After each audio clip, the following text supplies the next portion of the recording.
my phone. That's okay. That is quite all right. Don't worry. I'm pulling it up myself. Do do do do. Okay, I'm ready. You ready? Good. Me too. Me too. All right. Welcome everybody. It's time for some more Marble Hornets season 2 with your boy Nate and your boy Jordan. Hey there. Let's see. We have Solar Cosmo in chat who says nice. Hi. Welcome to chat. I think Slim Tim Jim was here earlier as well. Who said he was going to be here, so we'll see whenever he pops up. Chaos, good to see you. King Goomba, good to see you. Oh, my thing's just updated on my phone now. I thought it was up to date, but nope, of course it's not. Why would it be? Hello, everybody. Can you see us and hear us okay? Is everything looking all right back there? Oh, chat box. Chat box is not on for some reason. It loves to fail every time. But if I refresh it, it tends to work. There we go. Give it a moment. And it should appear. Oh! Oh, God. Oh, I just tracked my back. So we're all here. This is Yeah, well, which which certainly got the start. It tends to take people 10 to 15 minutes to hop in, which is fine. We gives us yeah. time to ramble and stuff. There's our mum. Classic timing. Oh Hi, yeah. mummy. Welcome back. I understand that Mom's not feeling her best, and she might duck out early for all. But I told her that's okay. Yeah, of course it's okay. There's no obligations here. This is all just for funsies. It's fine. This doesn't make us rich. This is just for a good time. Okay, just for a good Yeah. time. If it does make us rich, that's wonderful, but it probably won't. Let's see. Chaos says, didn't even get to see the movie you were shooting for, but it was a fun day anyway. Well, all that matters is that you had a fun time. Doesn't matter if you didn't get to see the movie. All that matters is a good time. You know, plans change, right? It's all right. Glad you had fun. King Gooba, I'm doing quite good, my dude. I'm doing quite good. Comet, hi, welcome to chat. Good to see you. Yeah, no, I've been so this past week I've been besides kind of doing a little bit of prep stuff, and I'm gonna start packing pretty soon because I'm moving apartment within the next week or two. So I gotta start doing that. But otherwise I've been in the mornings I've been doing Elden Ring, which has been it's been quite fun actually. I've been having a good time. I've I've already cleared Stormvale, which feels really good. I'm already Nice. pleased that I've already done all that. I'm still weak as shit. I still definitely die to things very quickly, but I'm Yeah. honestly surprised I killed Godric like the second time I met him. I was so Oh, shocked that I could do it.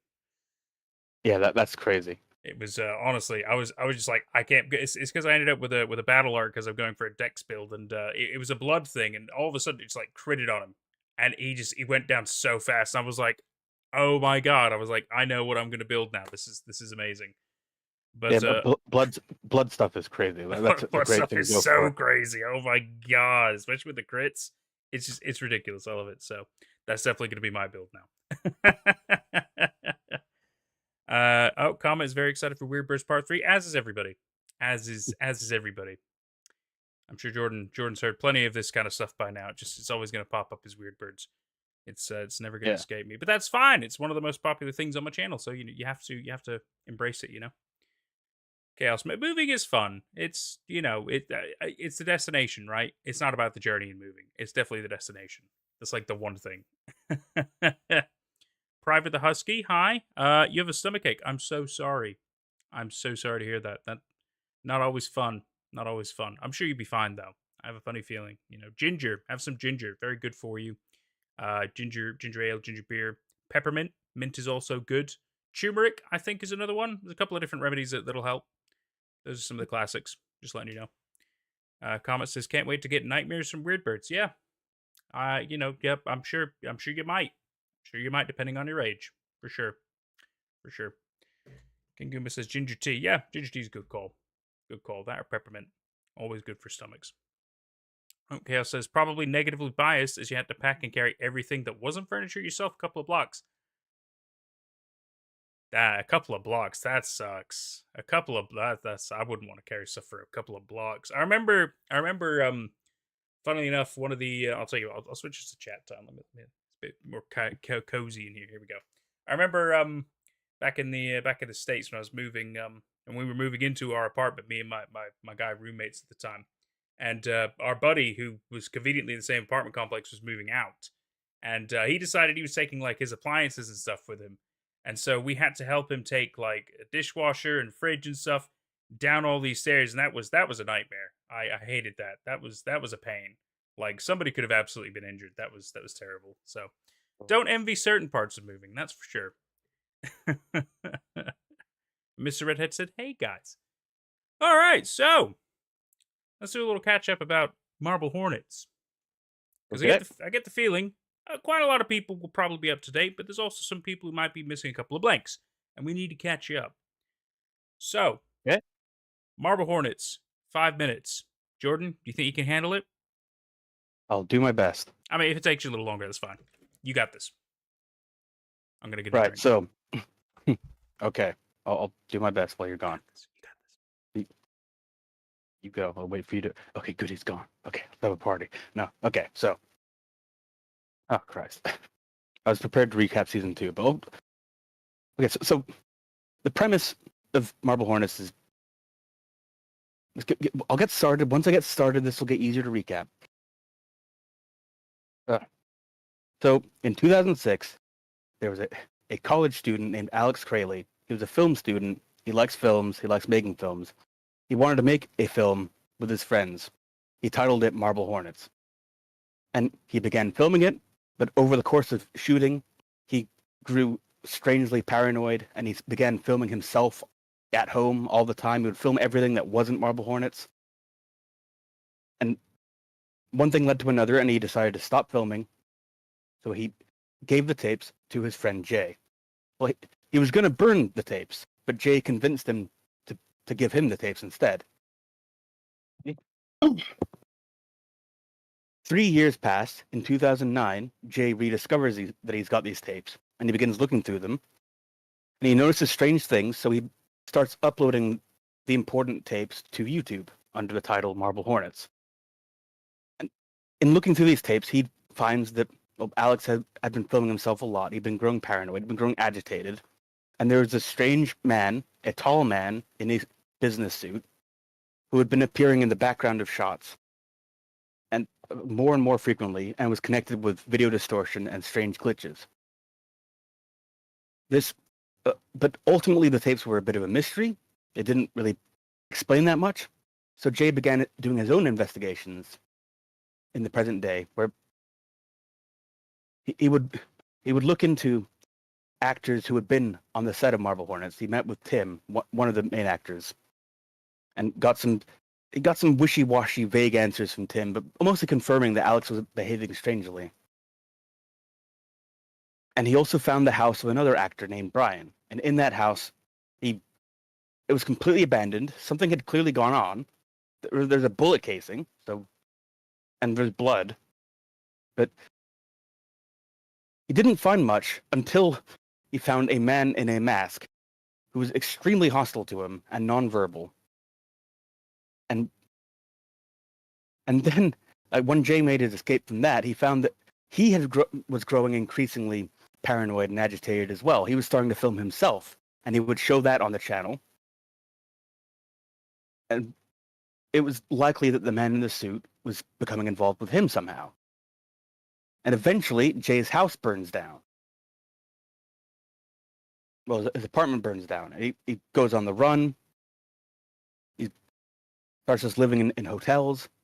When he receives a package at his door of a brand new tape, a modern day tape, like fresh as 2010, a tape from Alex. Alex is still alive. He and his girlfriend are in danger because the man in the suit has appeared, and Alex is asking Jay for help. So then we cut to season 2, and excuse me, I'm just going to read the back of the season 2 DVD for this, at least to get us started. Jay has finally gone through all of the tapes given to him by Alex Crayley years ago, but they've only led to more questions. After receiving a tape from an unknown source, Jay follows the return address in hopes of finally ending the search for his missing friend. Instead, Jay wakes up in a hotel room 7 months later. He has no memory of what happened to him. So we have this framing device of Jay in a hotel room. He's next door, adjoining rooms with this woman he's never met before, this woman named Jessica. neither of them has any memory of anything that's happened in the last 7 months. And Jessica seems to be agitated and surrounded by distortion, much in the same way that Alex was and that Jay became. So Jessica is probably involved with the man in the suit. Jessica goes missing, and Jay finds in his hotel room safe a lot of tapes and hard drive containing on them footage from the 7 months that are missing from his memory. And so the bulk of season 2 becomes watching those tapes, finding out what happened during the 7 months of Jay's investigation. And what we've seen so far is Jay, he meets up with Alex.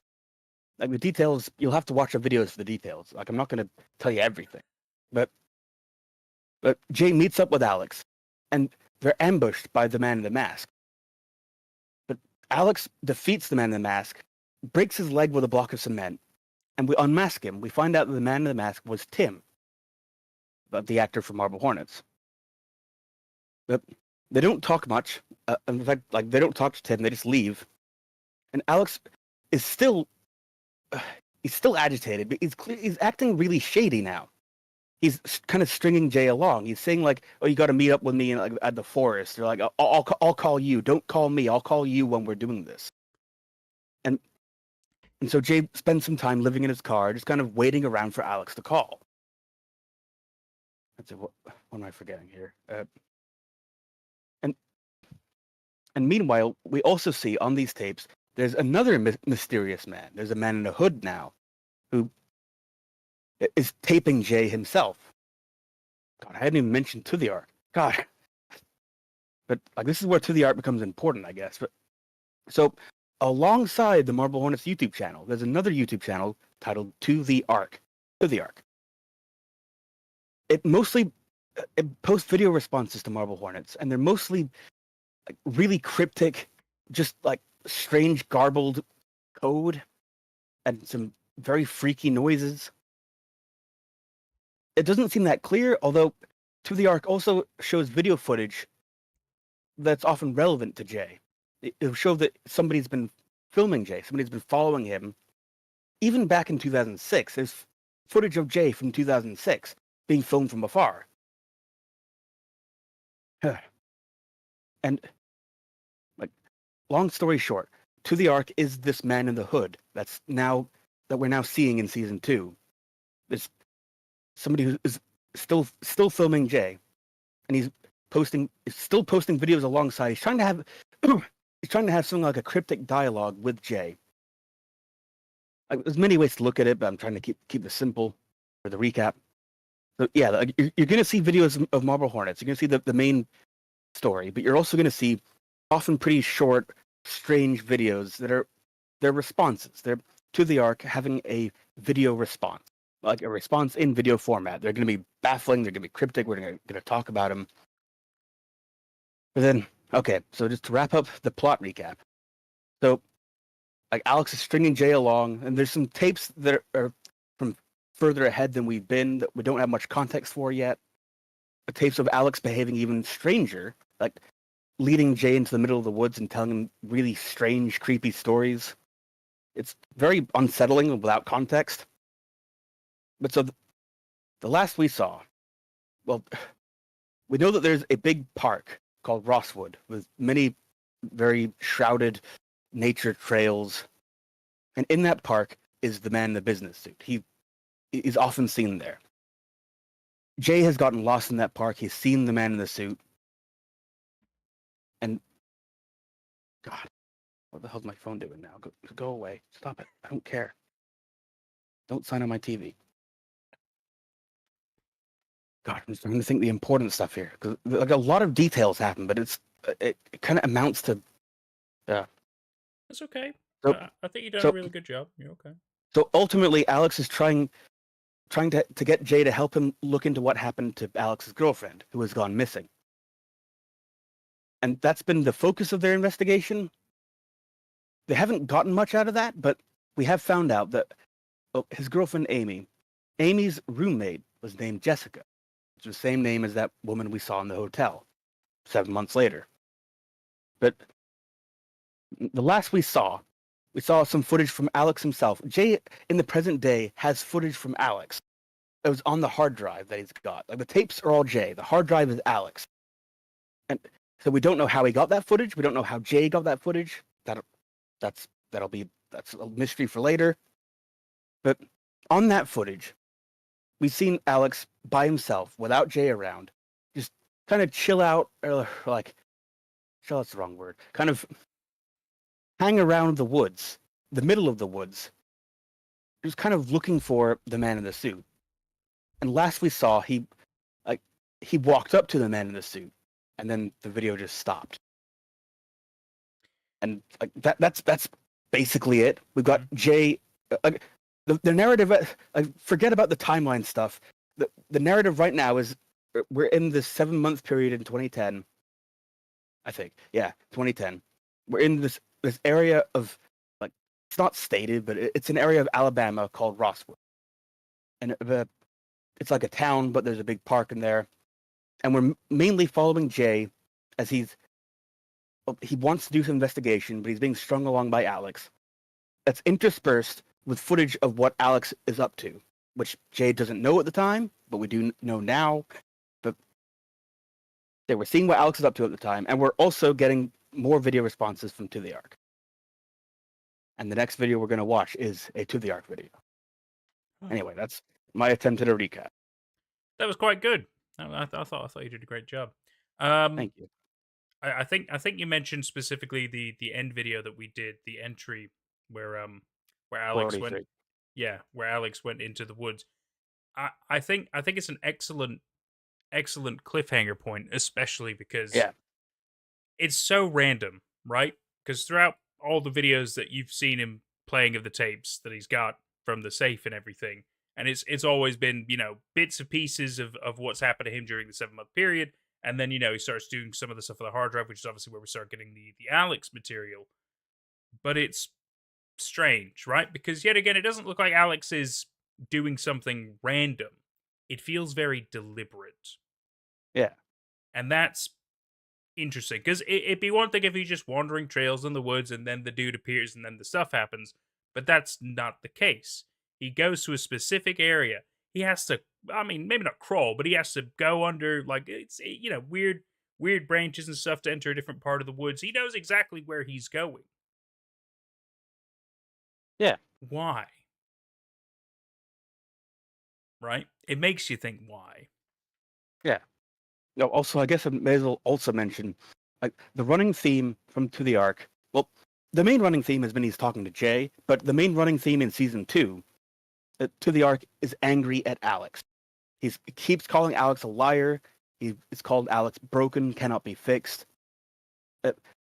He's calling it, To The Ark is there to, like, very heavily draw attention to the fact that Alex is shady. We don't know if we can trust him. To The Ark does not trust him. But, like, do we trust To The Ark? That's up to you right now. These are all fantastic questions. Yeah. And we're going to find out more in just a moment. So it looks like Lazy's joined us in chat. Fantastic. Good to see you, Lazy. All right. Are all the boys and girls ready for, was it Inquiry? I think that's the next one that we're up to. Yeah. Fantastic. To The Ark, just after the weird video footage that we saw where Alex goes in the woods, sees a Slenderman, collapses, but because it's a specific new camera, the chest-mounted one, it's still recording, and you can see he gets up and he's walking towards the guy. That's basically how it is. So let's see what To The Ark has to say about this.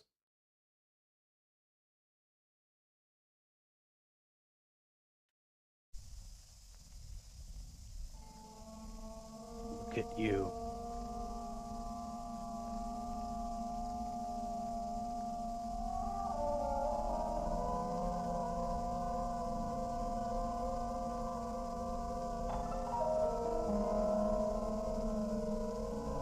You are who you are.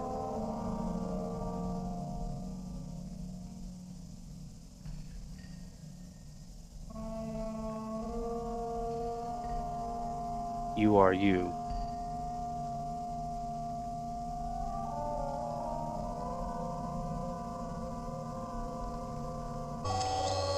But who are you? Who are you? Who are you?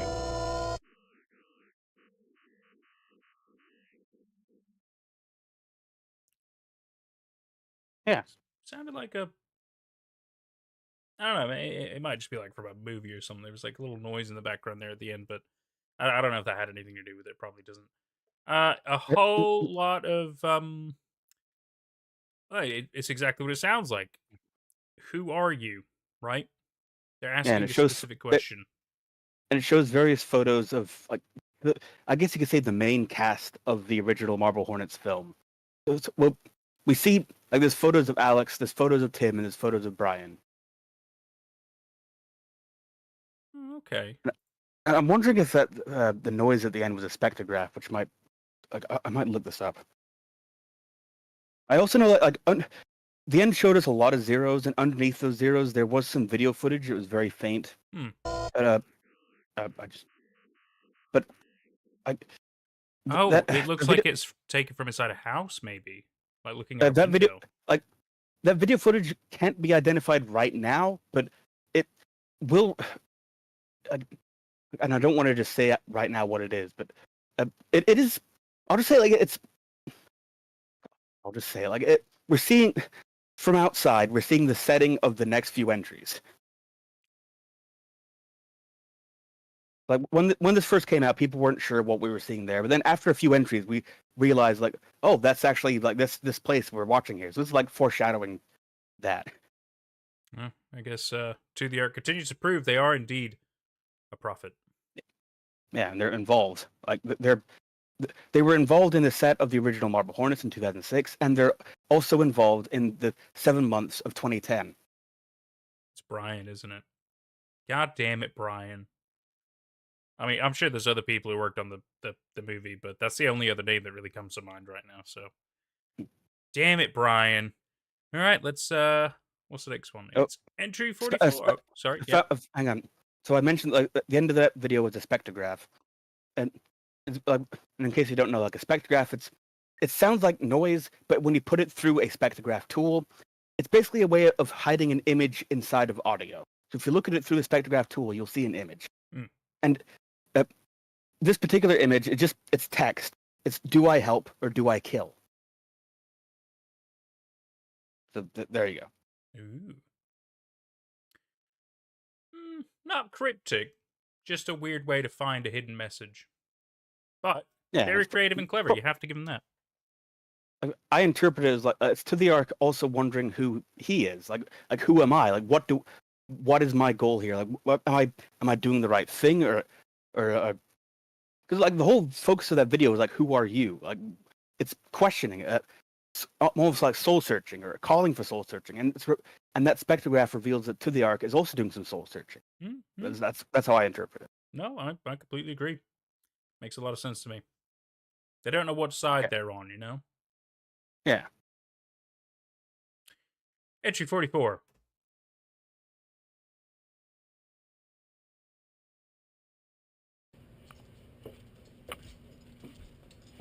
There's the chest cam, so we're still in the Alex footage. Very dark.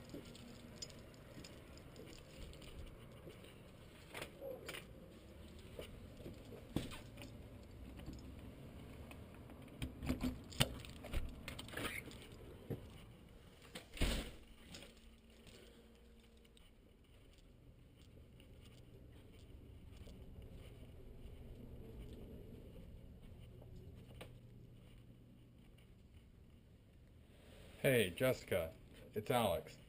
I just wanted to call and let you know that I got in touch with Amy, so just disregard my last message. Thanks.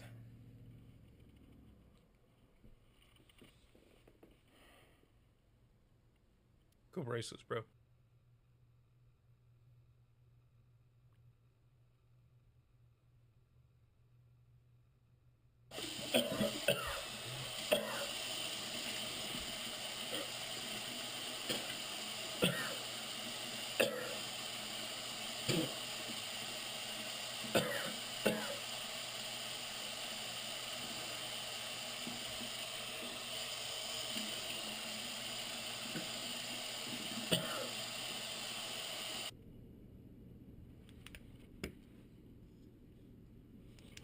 Hi, Howler. Welcome to chat. We'll catch you up in a bit. just gave 3.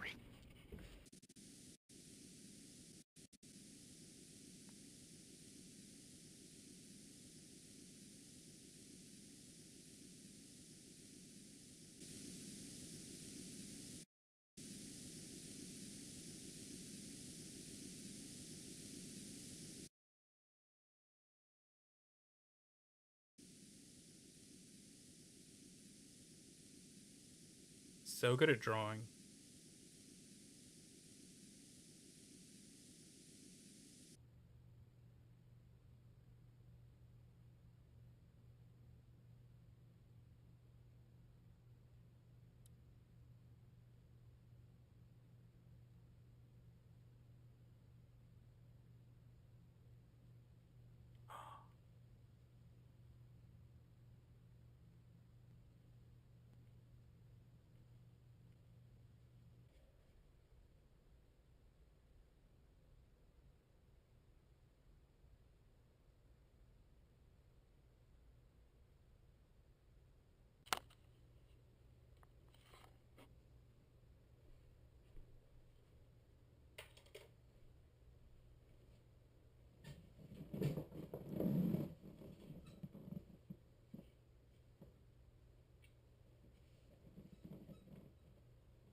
Alex's bed is empty until the camera's batteries run out.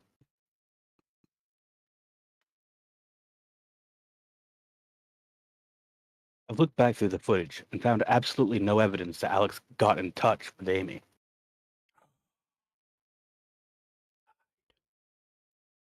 He lied. So, real quick, hi Howler. Hi, buddy. Welcome to chat. I'll give you Marble Hornets in 10 seconds.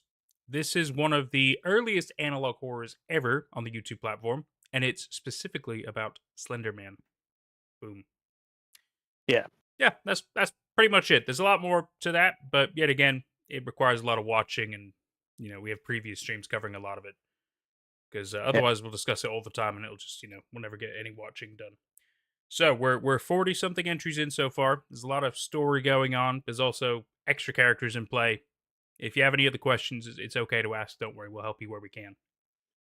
And maybe the chat can also answer some questions if somebody feels like it. Very true. Very true. Chat, you're more than welcome to help us out, in which case, I love you. Entry 45. We'll watch a couple, then we'll do discussions. Yeah. Approximately 3 months after finding Alex. So we're 3 months into the 7-month period.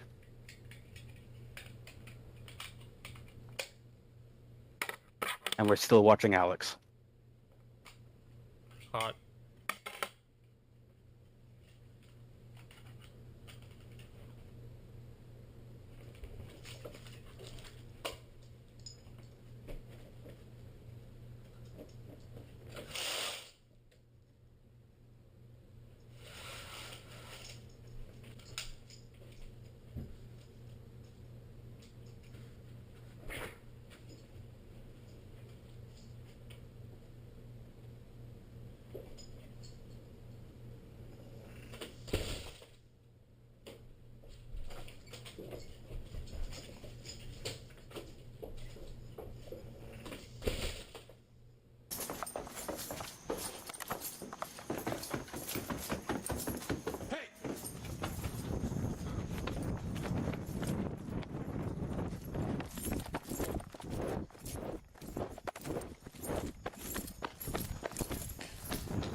High speed chase.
Ambushed.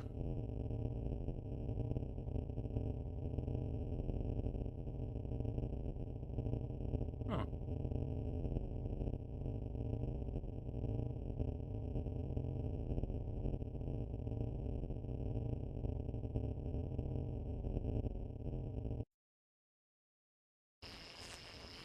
Happy guy, welcome to chat. Get back here! What?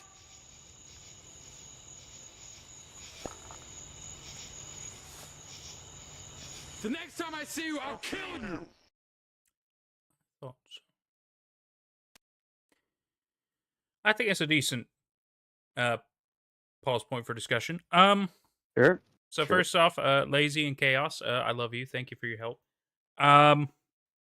So we obviously can see that Alex is acting strangely. I think we're all completely in agreement that he is still under whatever effect is going on. It's strange that it's lasted a super long time, but then again, we don't obviously know how all that works as well, so it's understandable. It also kind of, well, I mean, in my opinion, it confirms the fact that To the Ark and Maskey are on the same side, right? Yeah. Yeah. Albeit a bit aggressive, but I suppose at the same time, it Yeah. makes sense that he'd be quite upset about crushing his leg with the, Like, yeah. yeah. And Yes. that's why he had like that, like a cement rock with him. It's like, remember this, asshole? Yes, that's right. It is very much like that. And then, in this entry specifically, the fact that Alex has now started, even his voice is becoming a little bit distorted, almost like there's two personas speaking at once at parts, right? Like he's becoming part of the distortion in a way, I guess you could say. Yeah. Yeah. Which I guess just yet again reiterates the fact that he is under an influence, right? I suppose that's how we Yeah. want to define that terminology of well, Slenderman, the operator. It's interesting that it Yeah. affects him in this way, right? He's very much under Yeah. that influence. He's drawing him and he's doing his bidding, whatever that bidding may be. Probably getting more people under his influence and stuff. I don't really know. That's my assumption. But Maskey and To the Ark are still these bizarre enigmas to me because yet again they give me this vibe of vigilantes, but there's more going on there clearly. Because you could tell they may be getting affected by Slenderman in a way, but it doesn't affect them in the same way that it does Alex and I would even assume Jay, but we haven't really seen Jay under the influence. We know he's probably been influenced at one point, but we don't know what's Yeah. happened while he was under that influence. Yeah, 'cause, like, with Jay, we mostly have like missing periods of time where he doesn't remember anything. With Alex, we seem to have like a lot of aggression, and I think it's safe even at this point in the series to say that like with To the Ark and Maskey or Tim, To the Ark and Tim, we have like it's almost like they're fighting the influence. Like they're influenced, but they're fighting it, and they seem to resent Alex, maybe because Alex isn't fighting it. Alex is going along. He seems to be embracing and living with the influence. I mean, like entry 44 literally showed us that the Slender Man is in Alex's room as he sleeps, and Alex is he's starting to look like he's just adapting to this. He's getting used to this kind of living with this kind of influence. He's just coping, exactly, which is terrible because you can also see that it's obviously having a detrimental effect on his health as well, like his physical health. He's obviously like coughing up blood and stuff. It's terrible.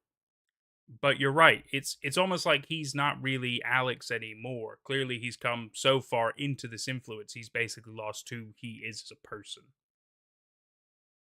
Yeah, I could be wrong. I could be wrong, but that's my take on that. Like that is a reasonable theory at this point in the series. Let's see, to catch up with chat. Good point, Lazy. Make sure your chat is set to live chat so you can see all the messages. Otherwise, top chat will only show you certain messages. Hi, Howler, to catch you up. So, at the moment, the person with the camera in these specific tapes is a guy named Alex, who is the one who first was doing the student film Marble Hornets, which is a big reason why the series is still called Marble Hornets, which was scrapped because of Slenderman problems that happened to him. And Jay began this investigation. You'll meet Jay later on, don't worry. who he was investigating the tapes as to why the project was canceled, finds out all this weird stuff, all this extra shit happens. We kind of try to explain a bit of it. And so in this tape, Alex is under the influence of Slenderman, to our understanding and knowledge still. And he is being pursued by these two vigilantes, is what we'll call them, of To the Ark, which is the Hood Man, and the mask guy we call Masky. And they attacked him. They ran away because Slenderman most likely appeared. Alex is furious because, he got attacked. It's probably also safe to like one reasonable way of looking at this is that like Masky and To the Ark follow people, they stalk people, and Alex is maybe understandably he has a problem with people following him. At this point, we can definitely read it that way. Like Alex is already being stalked and followed by this unimaginable faceless thing, and now there's two regular people who are following him, and he takes issue with that. And takes to the extent of violence. He will be violent towards them. I mean, they were violent towards him as well. So yeah, it's clearly a two-way street. But yet again, we don't know who the initial aggressor was. But that seems irrelevant at this point. The fact is, they are clearly opposing forces. I think we can agree with that. And yet, Masky and To the Ark are on the same side. Yeah, at least from the context of everything we've seen so far. Who knows? That may or may not change. We don't know. And with the end of entry 45, it's also reasonable to the reading of it that makes the most sense is that To the Ark and Masky run away because they see something, and then the camera starts distorting, so we can presume they saw the Slender Man, and so they ran from the Slender Man. But Alex also looked; he saw it, and he didn't really bat an eye. He just stuck around. So that kind of outlines the alliances, I guess you could say, the factions here. Mm-hmm. Like Alex is with the Slender Man. To what extent, the series hasn't showed us yet. Yeah. And we have to also remember this is still during the 7 month period of a time loss that happened to Jay, and that's why he's watching the tapes and the hard drive. So you have to remember, this is all happened already. All the stuff we're watching on these tapes at the moment, which are these entries, has already happened. Jay is catching us up. He's showing us the tapes and what's on the hard drive, so we're all caught up. And he also probably gets his memory back. I mean, he's probably not going to get all of it back, but he's going to get the bits and pieces, whatever. Yeah, so Jay, our narrator, the person running this channel, at this point does not know what's on these tapes any more than we do. And if he finds anything interesting, he'll upload it. Yeah. And I imagine that when he finishes all of these tapes and the hard drive, he'll let us know. So we'll at least know that, oh, yes, we've seen everything that was in the safe. We're all caught up with him as well, and blah, blah, blah. What was this, Lazy? You get the impression that he doesn't know he's on the side of Slendy, so to speak. I mean, I agree. I agree. He's just, he's a pawn or a puppet at this point. But he clearly... Yeah, it is ambiguous. There's ambiguity about it. Yeah, exactly. He's not, completely lost to the sauce, right? He clearly can still act as himself, but yet again, that's what makes him more of a puppet than a pawn. He's not completely thoughtless. He just does whatever more is aligned with Slendy's interests, right? I mean, yeah. Yet again, I think that's why I call it an influence, because it's he's answering to a I don't want to call him a darker power. We don't really know what Slendy's goals are. It's not like he kills people. We don't know what he does. He just he distorts audio and video footage that say he's around, and he certainly stalks people. But we don't know what else we don't really know why. Maybe he can't kill people. Maybe that's why he's influencing people so they can do his dirty work for him. I don't know. We have no idea. We don't know his motives or anything. Yeah. He doesn't talk. It's all speculation right now. That's right. But speculation could be fun. That's why we do this, right? Mr. Tumulus, just want to mention that your live watching of Marble Hornets inspired you to watch a highlight reel of the series on your own. Ah, fantastic. Well, I certainly hope that has helped give you some insight. And if you want to join in for fun chats and a good time, you're more than welcome here, my friend. But I'm glad we've inspired you. I feel like I want to be explicit about this. Well, but it's kind of been unspoken, and it's kind of been my decision so far. Nathan can do what he wants. It's his stream, but the way that I've been approaching this is, I already know what happens in the series. I've been obsessed over the series since it came out. But I've been deliberately saying as little as I can about what happens in the future. I want to just talk about what's happened so far and speculate based on what's happened so far. So I'm trying to avoid spoilers in case there are people here who haven't seen Marble Hornets. Exactly. Exactly. Which is why, yet again, discussion is important because it helps keep us all on the same page about where we are and we can all trudge forward together. Because Yeah. I do remember things that haven't been shown yet. So, yet again, similar to Jordan, I mean, my knowledge isn't as vast as his, I know that much for sure, but there's still certain things, even I'm like, I know I can't say these certain things, right? But Yeah. this is totally worth doing. This is super, super fun. Chaos Yeah. says he's kind of an eldritch or force of nature esque. Yeah, Yeah. that's a good way to describe Yeah. Slendy. Good way to describe him. Definitely makes madness. Very H.P. Lovecraft eldritchy in a way with that. I see. Yeah. I don't know if that was part of the inspiration potentially, but then again, a lot of people come up with this concept as well, so it's not like it's a new thing, right? What's Mr. Tommy to say? Plans on watching the other Slendy series. Obvious ones being Everyman Hybrid. I mean, I'm down. ML Anderson. ML Anderson. I don't know. Do you know ML Anderson, Jordan? Yeah, ML Anderson Zero. I've seen that one back in the day. And Dark Harvest. Dark Harvest, yeah. I don't Weirdly, think they don't I don't know those two. The big three were Marble Hornets, Everyman Hybrid, and Tribe 12. Yeah, I know those three. I didn't know ML Anderson and Dark Harvest, so I mean, I'm Those happy like to a do those secondary. things. There's like a secondary three. Like people often had different ideas of like if there was a secondary three, but like those came up the most. I'd say. Mm-hmm.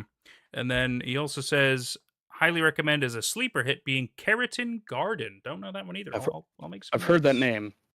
I'll make some notes because it's always good for us to have future plans to do this. Because I'm happy to do Friday streams like this where we get together and watch stuff. So long as we don't have any issues with copyright, I'm happy to do it. But obviously, we usually find out when it happens. It's fine. Where the fuck have I put my pen? I always lose my pen. It's right there. It's right by my dice. I'm sorry, everybody. Ambrose Bierce with the King in Yellow. Oh, I love Ambrose Bierce. Great. I've read the King in Yellow. It's actually a really good. King in Yellow is really good. good. It's a great story. Yeah, I mean, like it's a book of short stories, and like only half of them are scary. The other half are romance stories. That's true. That's true. They're really good though. Let's see. So M.L. Anderson. Oh, I'll write Everyman Hybrid, even though I'm sure we'll do that.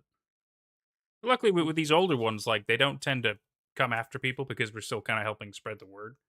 So with these older series, we probably could definitely do them. But it's whenever people want to watch newer stuff, that's where copyright tends to be far more aggressive. So right.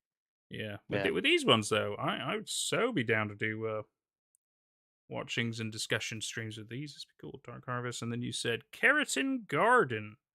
That's a cool name. I like it. I like it a lot. Priver, the Husky, says Slenderman being in this isn't what you expected. Really?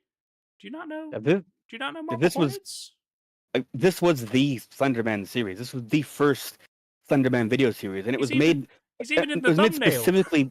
It was made specifically for the Slenderman to be in it. Yeah, he's even in the thumbnail. Like I didn't even try to hide this, But like this was like 15 years ago. So that is true, and that's a big reason why it's good to kind of bring it back up because plenty of people who love this sort of medium don't know where it came from, and this is one of the earliest ones of analog horror. So it's one of the best. It really is. It's got so much to it. Right, it is really well done, so it's absolutely worth digging it back. Well, not even having to dig it back up, as Jordan likes to say. You got the freaking DVDs of it. You could totally watch it anytime. It's amazing. It's free on YouTube. You can watch it anytime you want. And I have very high praise for this series, but I'm still gonna wait until we're closer to done with it before I start really gushing about what it does. Of course, that's totally fine. Chaos said, we have King in Yellow. Mr. Tumulus, Keratin Garden is unique as a Slenderman series. Oh, right, okay. As having a primarily female cast instead of primarily male. That's cool. Okay. Well, I've written it down on the list, so we'll definitely watch that. That sounds great. And Lazy said, I was there when it was written. I was there, Gandalf. I was there 3,000 years ago. I don't think it was a Gandalf thing. I think that was Narnia rather than Lord of the Rings. Oh God, yeah. No, you could be right. You could be right. Oh no, that's talking about like the lore of the magic with the witches, isn't it? That's Aslan, isn't it? Yeah. Yeah. Okay. I haven't seen Narnia or read it, and I'm not gonna rush to. Yeah. Know that I just know the memes about the lion saying that. Yeah, his name is Aslan. Okay. I mean, I like to call him Mufasa, and it really upsets people. But that's just me. That's just me. That's good. That's good. As far as I Tribe should do 12 is concerned, I was under the impression we're not allowed to talk about that one anymore. Okay. Are we not? Did they do something wrong? I'm clearly out of the Yeah, out of the I haven't drama heard loop anything. on that. I don't know anything about Tribe 12, so I I've haven't heard seen anything it, about that. but yeah, I don't know if we're. Maybe you can catch us up with it. The community isn't happy, apparently. Oh, well, community drama. That's worth looking into. All right, that sounds fun. I want to know about the drama. We didn't have to watch Tribe 12. I'm happy to learn what's going on. Tribe 12 guy has some nasty allegations. A creator did a bad thing. Oh, is he one of those? One of those. It's really weird that YouTube is full of those, isn't it? I'm not going to say the word because I feel like YouTube won't like it if I say it, but we know what we're talking about. It's really funny that he is one of the that's terrible. Why are there so many of them on YouTube? I suppose they're everywhere really. That's like, it's not just YouTube. It's just they're being found mostly on YouTube, but they exist everywhere. It's just terrible. Not happy with talk about it. As you recall, he is something like okay. Well, drama aside, should we get back to why we're all here? Sure. Yeah, let's put a pin in that. And yeah, Go back to I'm happier here for Marble times. Hornets. That's right. Go back to happier times with entry 46. Yeah.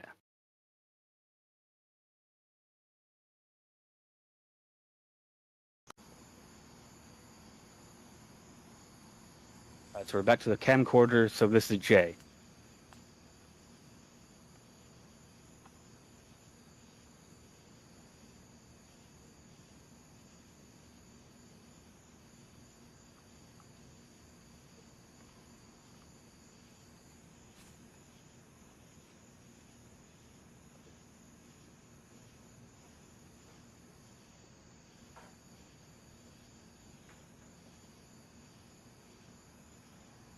Spying on Alex. Which means he does know where he lives. Yeah. Mm.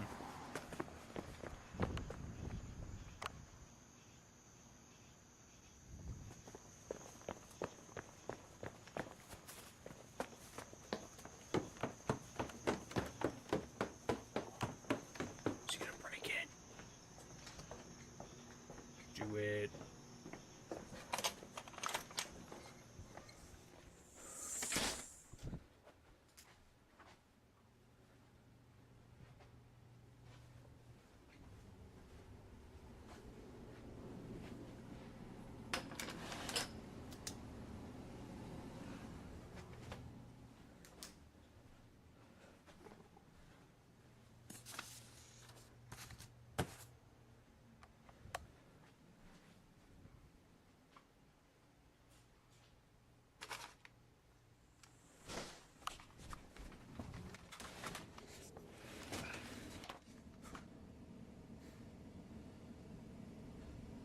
Yeah, because he wouldn't have heard that.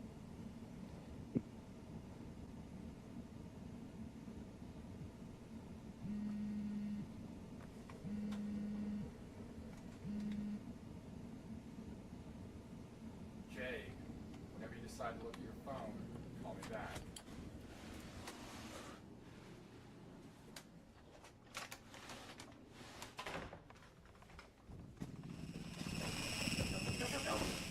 Hey Jay, you forgot your flashlight.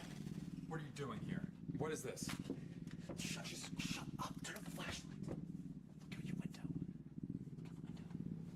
Oh my god. You let it right here. I didn't do anything. You broke into my house. I was taking out the trash. What could you possibly have hoped to find in that amount of time? I don't know. I told you specifically not to follow me home. What now? I don't know. Give me the flashlight. It's not out there anymore.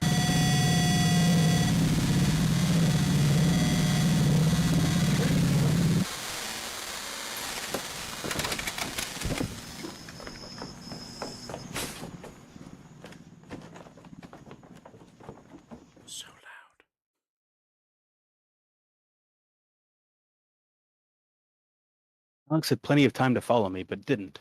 I don't know why he wouldn't run after seeing what was behind him. Also, the key I took as I ran out looks exactly like the one I found in my bag back at the hotel. Mm-hmm. I still don't know what it goes to, though. I mean, like, I'd assume it goes to Alex's apartment. Maybe. To Classified. the ark. I don't know what that said. I know you're there.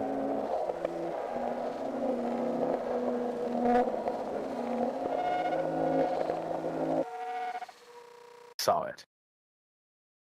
Do you want to decode for us? Yep, I'll go look that up. Cool. I'll get to wherever we need to go. That was classified. To the Yes, ark. classified. So the first words that appear in the zeros says, I know you're there. Yeah. And then it's a bunch of numbers. So the number shown.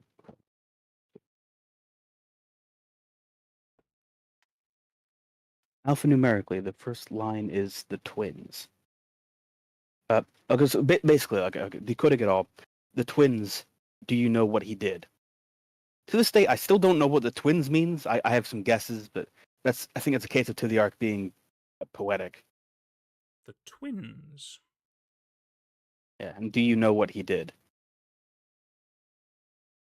So I imagine that one's To the Ark asking Jay, like, do you know what he did? Yeah. Which is You're right. Twins. That is odd. like, if I had to guess, it may have. Like, my first guess is it's To the Ark and Maskey because like they're both people in disguises and they work together. I suppose. But I don't know. I suppose. Oh, Lazy says the two different cameras. Maybe that's maybe. Could be. The only other thought I had was the fact that at one point Alex had two voices.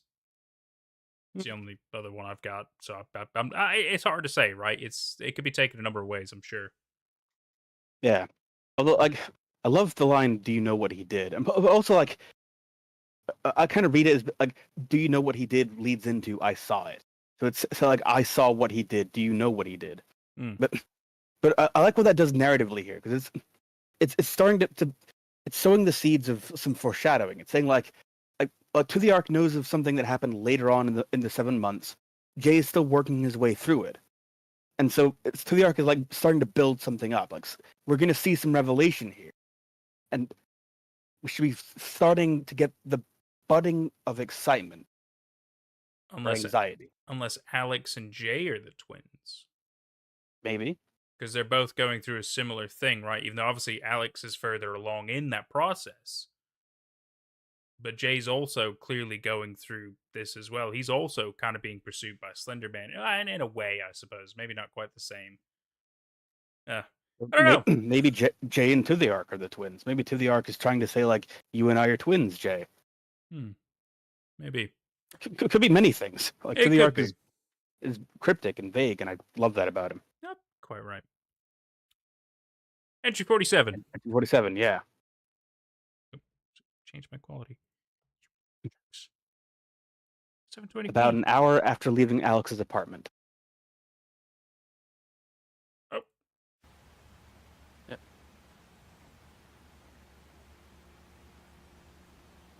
Yeah, so we're still following Jay, and obviously Jay's still sleeping in his car.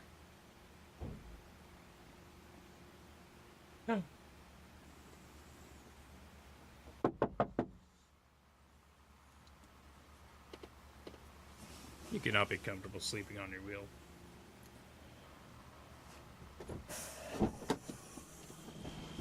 What is it? What is wrong with you, huh? Breaking into my apartment? What are you thinking? Just calm down. I had a good reason. And what would that be, huh? I had a hunch. A hunch? Yeah. Oh, a hunch. What did you expect to find, huh? This? You thought that some tape laying on my desk was going to be the answer to all of your questions? I don't know, maybe. You don't even know what's on this tape, do you?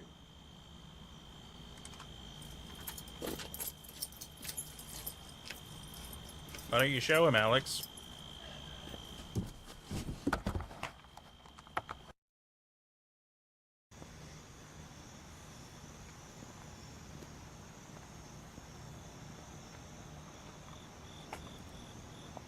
How'd you get out of your apartment? You know, Jay, I brought you out here because I thought you could help, but you've done nothing but make everything worse. Yeah, really. Well, you know what? You never really gave me a whole lot to go on. I've just been wandering around waiting on you to call. It's not really a good way to speed up the process, is it?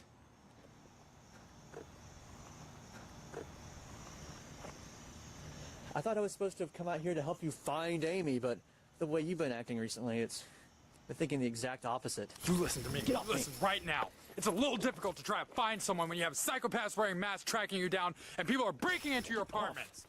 That did not happen before you came around. I wanted to help you, Alex, but I've spent 3 months doing almost nothing.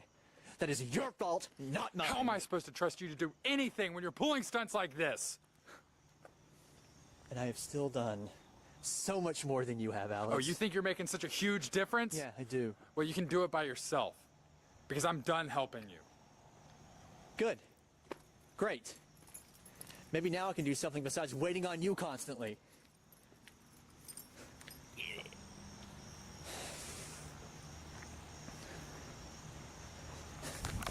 Give me Jessica's phone number. No. I'm done helping you. Should have got it first. Sorry, it's locked. Guess you can't get your keys. Unless you give me the phone number.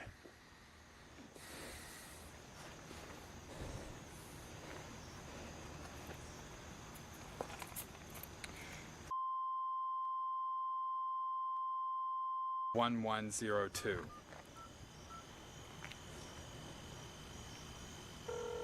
What are you doing?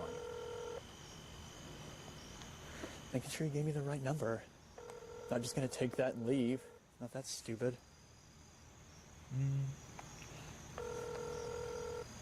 Hey, this is Jessica. I'm not here right now.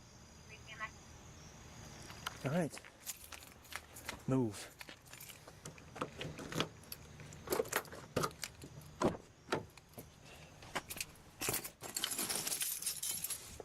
There's your keys.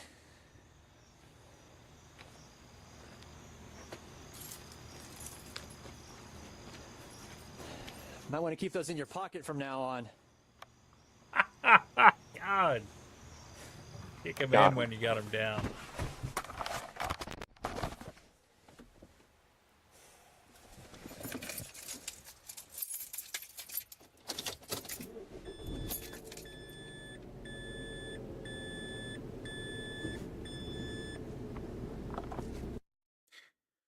So Classic.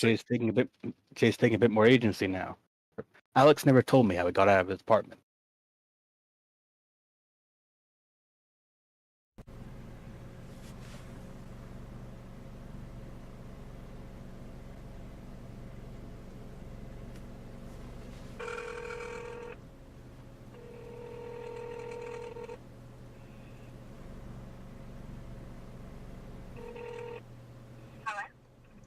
Hello? Jessica. Yeah? Who's this? This is Jay. I'm a friend of Alex Crayley's. Hi? Listen, I know Alex has probably already asked you this, but have you seen Amy recently? No, she's still with him, isn't she? Still with him where? You also worked with her a few months ago saying you'd gotten in touch with her. Well, where did they go? Save Did. Water, welcome to chat. Is everything okay? I've been around Alex these past few months looking for her. He told me he had no idea where she was. What? Has he called you back since then? No, not since you left me that voicemail. Should I be worried? What did Amy? I'm not sure right now. I don't know why Alex would be telling different people different stories like that. Well, what should I do? If Alex calls you back, just to be safe, don't answer him. I'm gonna go talk to him soon and get everything straight with him, okay? Okay. And don't worry too much about it. He may have just misspoke or something. I mean, we'll find Amy. I mean, if Alex hasn't found her already. Okay. Okay. I'll call you back when I know something. Thanks. So, yeah, I'll talk to you later then. Bye. All right. Bye. I love you.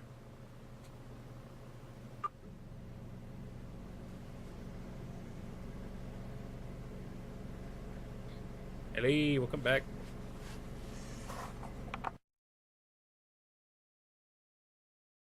So Jessica found out Alex was lying to her about finding Amy.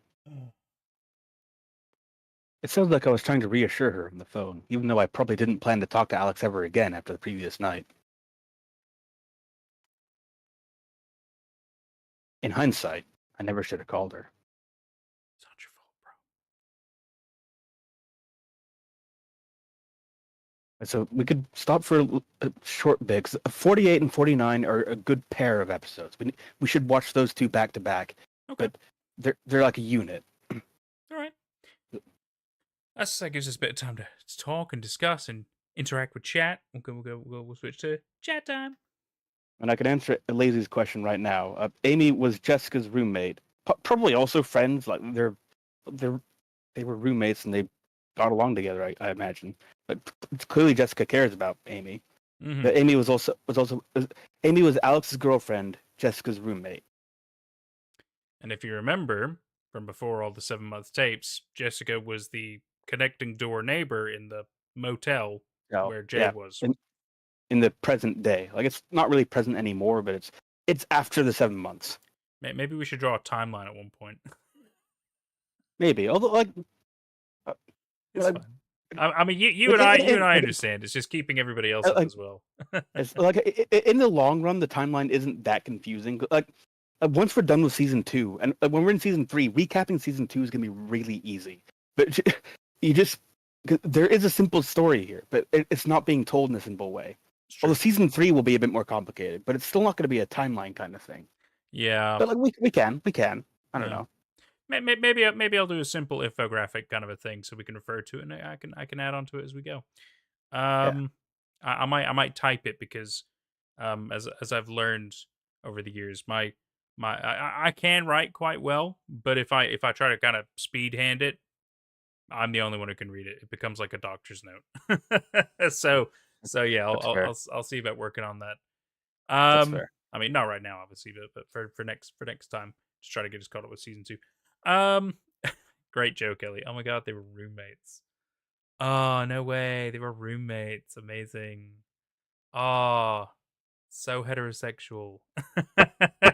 Someone may have already drawn them. That's right, Lazy. That's right. Oh man. So good, so good. I think I also saw Dat Bye Boy showed up in chat. Good to see you again, buddy. Good to see you. We had Unstable Water join us, which is a hilarious name. I gotta say, it's quite funny. So, tensions are high during this 7-month period. At least, somewhere along the lines. The fact that Jay and Alex really kind of start getting heated with each other. It was a great squabble. I don't care what you say. That squabble was great.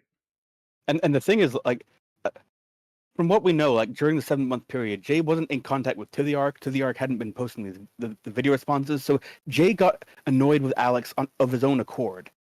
So, like, he didn't even need to be pushed by To the Ark. But yeah, they've fallen out, and so Jay's taking more of an active role in his own investigation. He's no longer waiting around for Alex to call, because that was definitely like the investigation just wasn't happening. It was a lot of bullshit.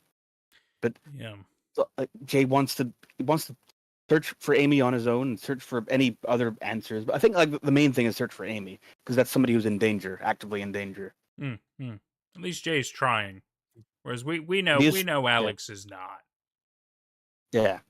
Then his secondary goal, which is also a primary goal, I guess, but his secondary goal is to find out the truth of what happened during the shooting of Marble Hornets. But mainly like find out what this faceless thing wants, find out how you can get rid of it.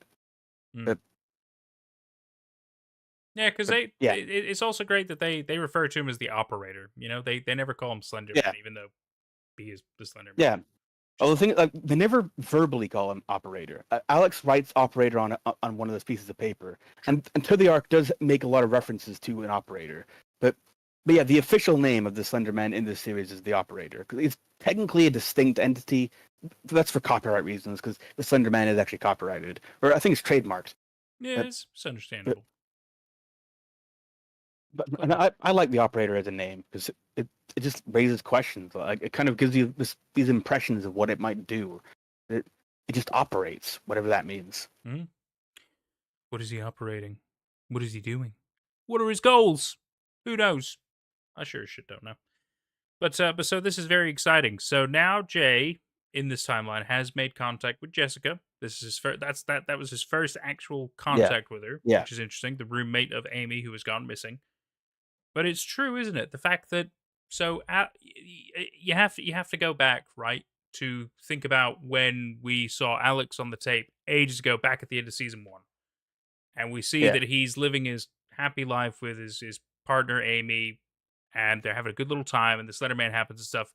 And later on in season 2, when he and Jay meet up and he kind of explains what happened, during that video and everything, the fact that they escaped through the window, which implies that he and Amy were together.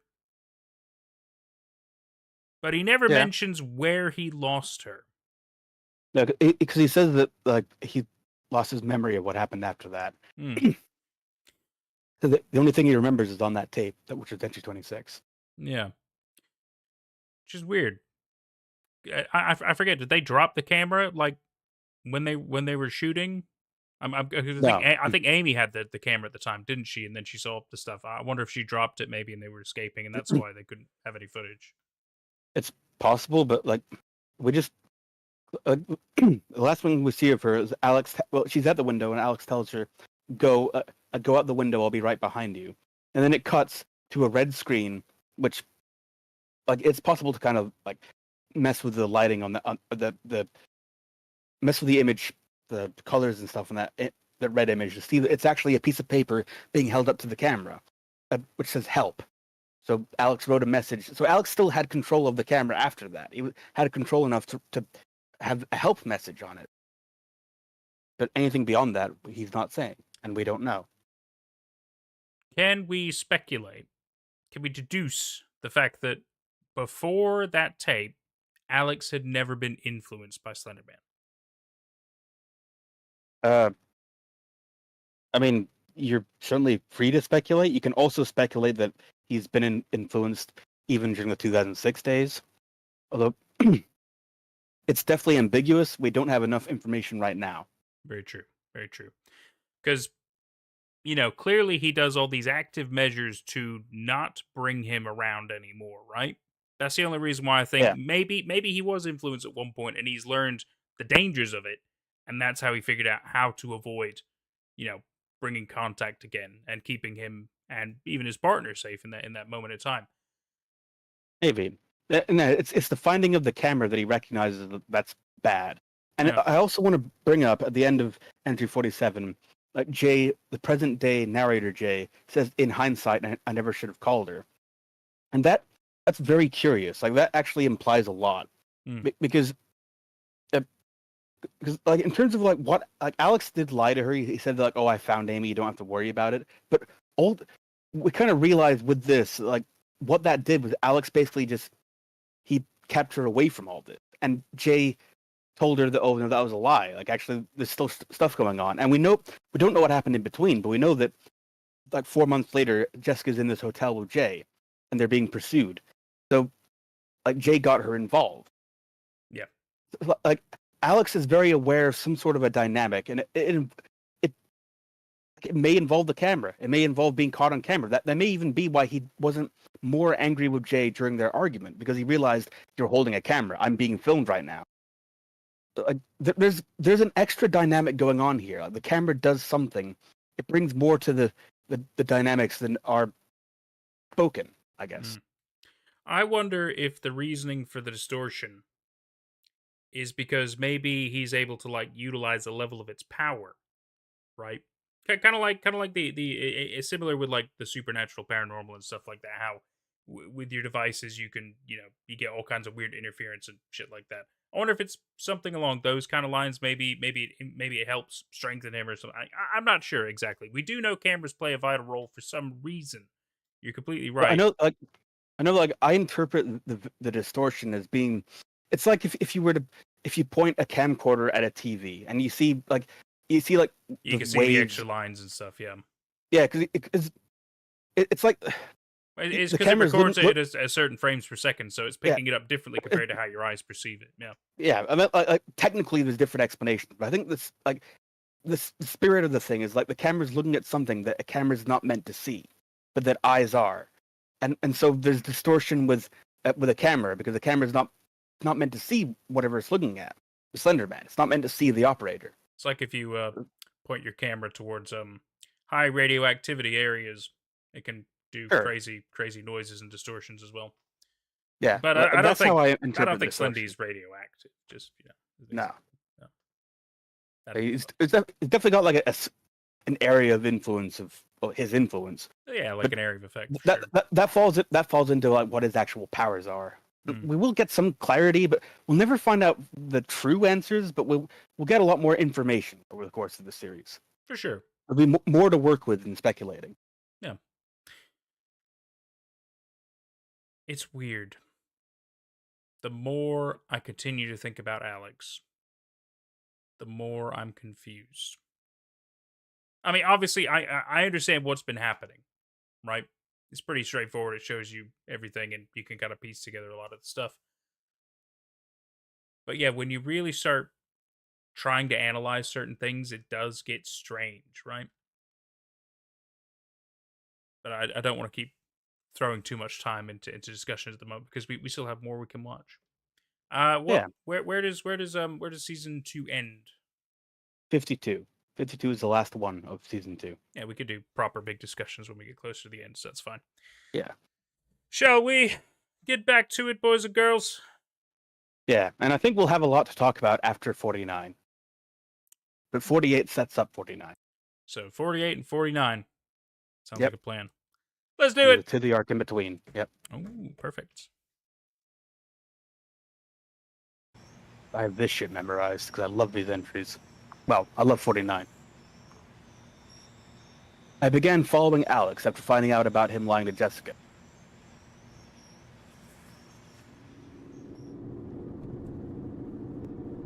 From what I can tell, I never caught him doing anything out of the ordinary during the few months I was doing this.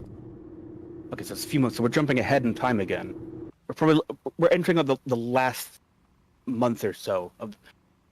The only thing I've noticed is that he started carrying around a small satchel with him.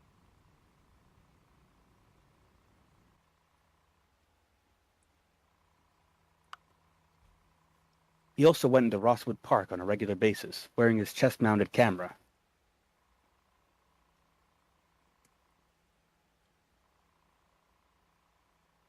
I would never follow him in, probably due to what I had experienced there previously. Fair.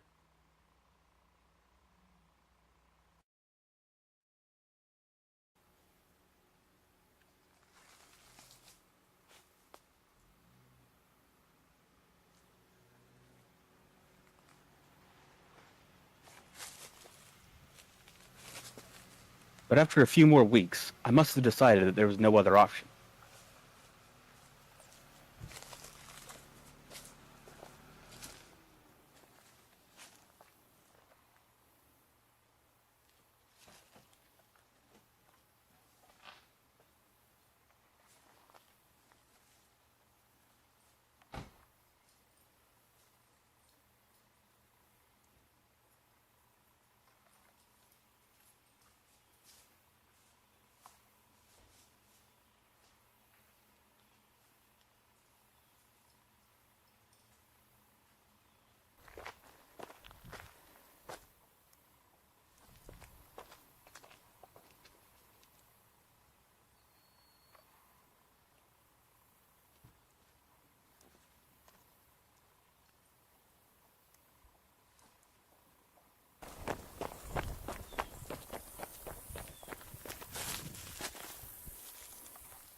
I lose Alex almost immediately.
Ooh.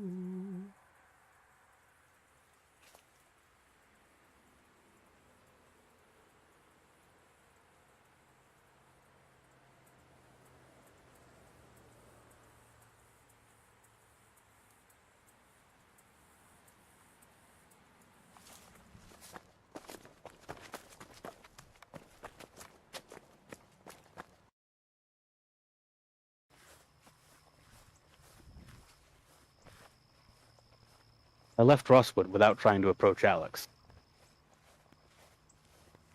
Smart. A guy in a white shirt, just hanging around. You could say he was in Marble Hornets.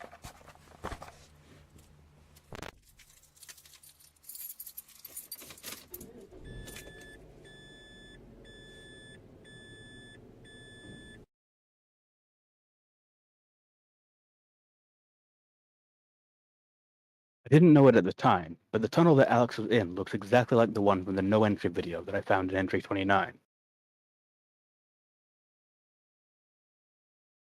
Since Alex was wearing his camera while I was following him, I'm going to check the footage of his that I have. I need to find out what he did in there.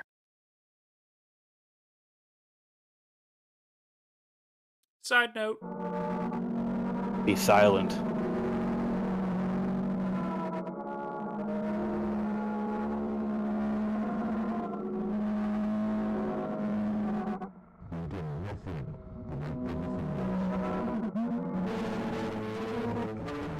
This is the best part.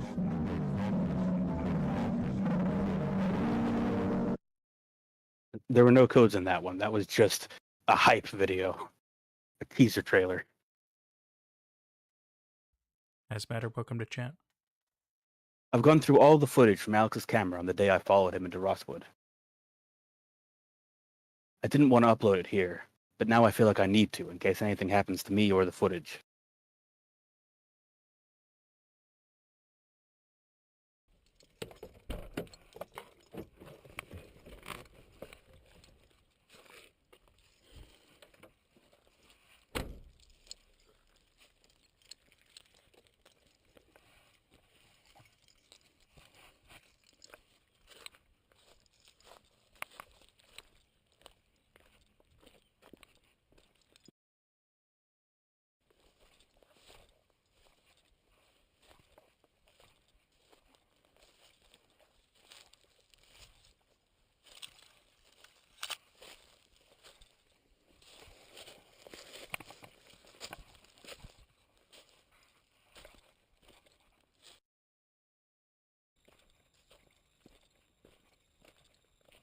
Don't follow me.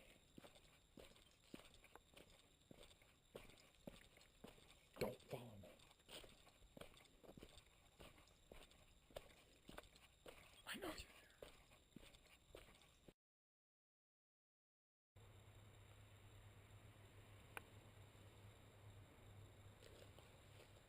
Favorite DS game.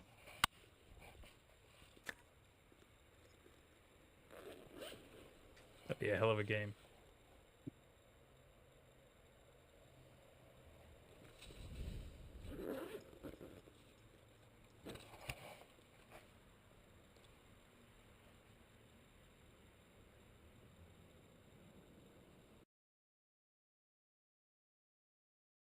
Alex sits in the tunnel for about 15 minutes.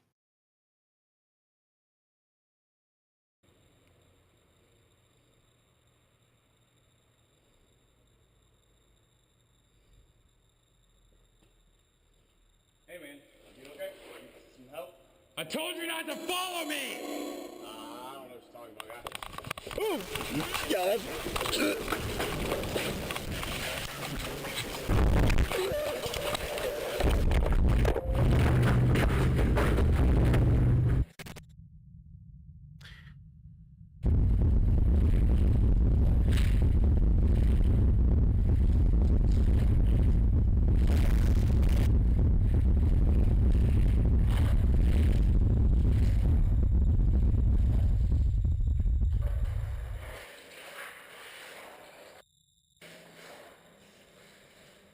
Damn, he just wanted to see if you were okay, bro.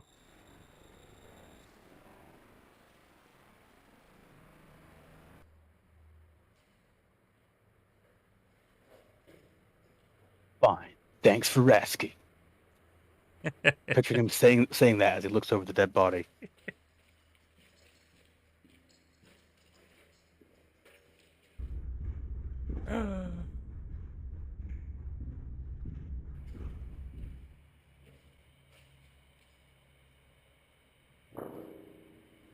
Far Away Thumb. It's my favorite indie ska band.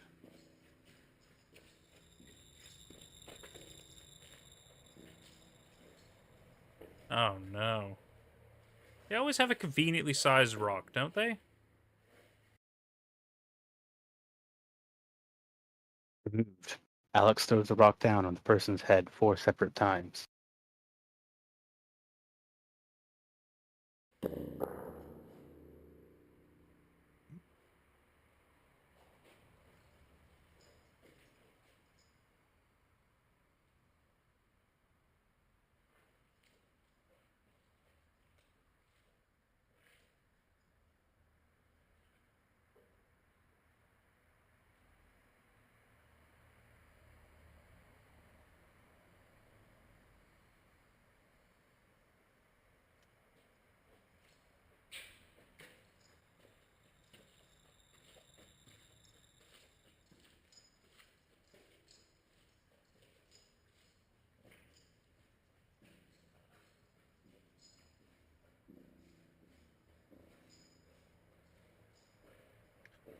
Well.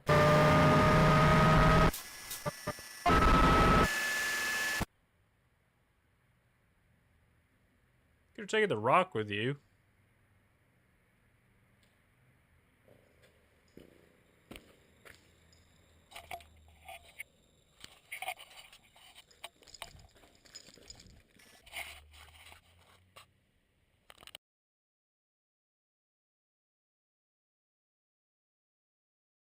I've never seen the person that approached Alex in the tunnel before now.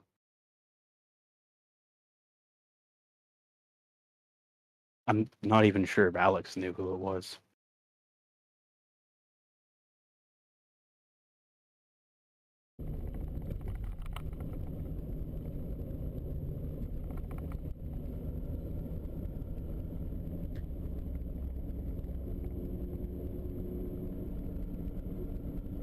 Now he's calling somebody. I need you to meet me at Frostwood Park. I found something important.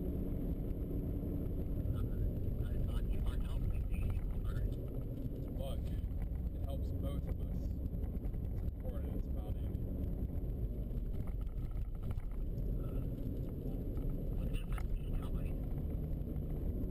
Just meet me tomorrow as soon as you can.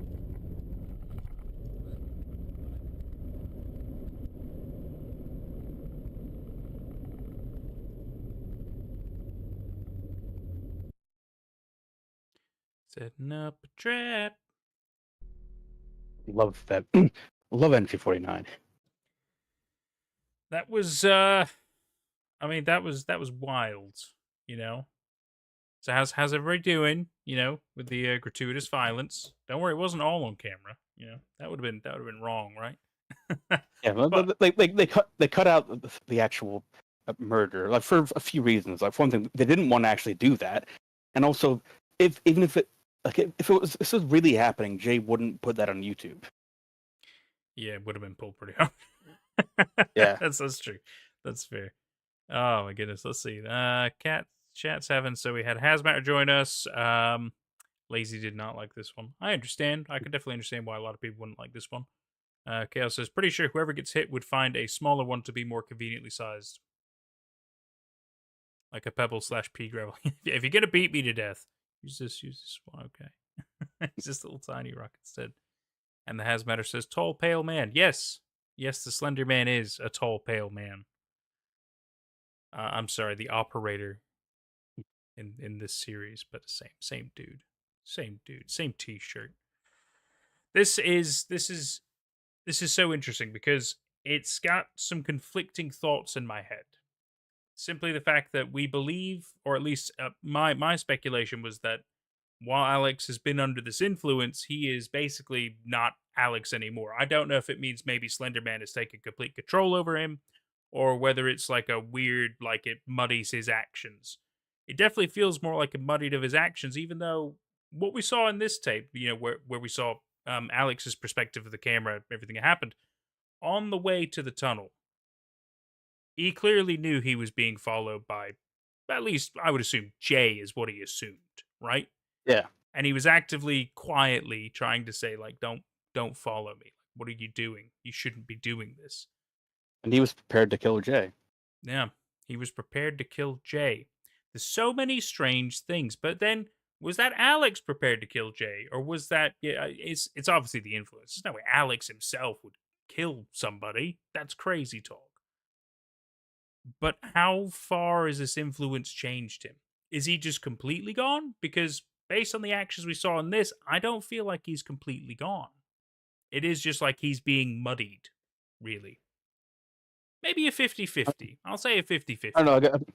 I feel like having the story having him kill a guy kind of that's kind of like a code for he's too far gone now. Yeah, but Like that's an irrevocable action, and that's of course, like I completely agree. that's extreme. I completely agree. But before that happened, I don't feel like he was all that far gone. Like I would say he's been pretty far gone, but it still felt like a part of him was there. But then so quickly within the same video, I mean, within a 30-minute period, clearly he goes from, you know, not wanting to hurt his friend to killing a guy. Right? That's a huge change. Yeah. It's Like it's wild. it's like something about like being followed and the sheer agitation he has. Like, I imagine like the Slender Man gave him that agitation because the Slender Man was the first thing that really started following him, and maybe he's got one thing influencing him. He doesn't need another person following him, and like he can't do much about the Slender Man, but he can do a lot about a person that's following him. That's fair. It's totally fair. But did he kill him because he was agitated, or because he didn't want Slenderman to find him? Even though Slenderman clearly did find him, he appeared to then get rid of the body. Yeah, that is one thing. Like, this is something that the Slender Man does in this series. Like we've seen it here. The Slender Man may or may not kill. Well, extremely agitated, like to like it to the point like Alex still behaves like a human. He never stops behaving like a human. He's behaving like a radicalized, really like a bad person. Like there are people in the world who act like that, and Absolutely. the operator is just something that's it's something that drove him to that point. Yeah, 100%. But yeah, it's made him increasingly unstable to the point that he will kill over like perceived injustices, and the operator follows him around because it wants to feed off people that he kills. Like I think that's certainly like at the time that entry came out, that was like a pretty reasonable inference. I still think like there's still like it's not entirely accurate. There's still spoilers to come, but that's the Well, that's the what that's fundamental where we're at, way right? of looking at it. Like, that's the way of I think like that's a sensible way of looking at it. Absolutely. Let's see what chat's thoughts are. Lazy says, "Let me clarify. I didn't like it for me, but I don't mean to imply that it was a bad episode." Oh no, of course. It's yet again. It's the fact that it's great storytelling, but it's still a rough watch. That's where we're at, and I completely agree. Yeah. Lazy also says Alex is almost full evil mode now. Yeah, that's a good way to think of it.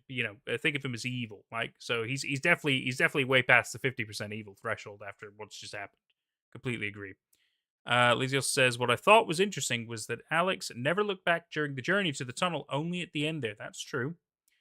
That's true. Maybe that was to kind of make it look like he was just still completely doing what he was told to do via the influence or something. I'm not entirely sure, but you're quite right. It's a good point.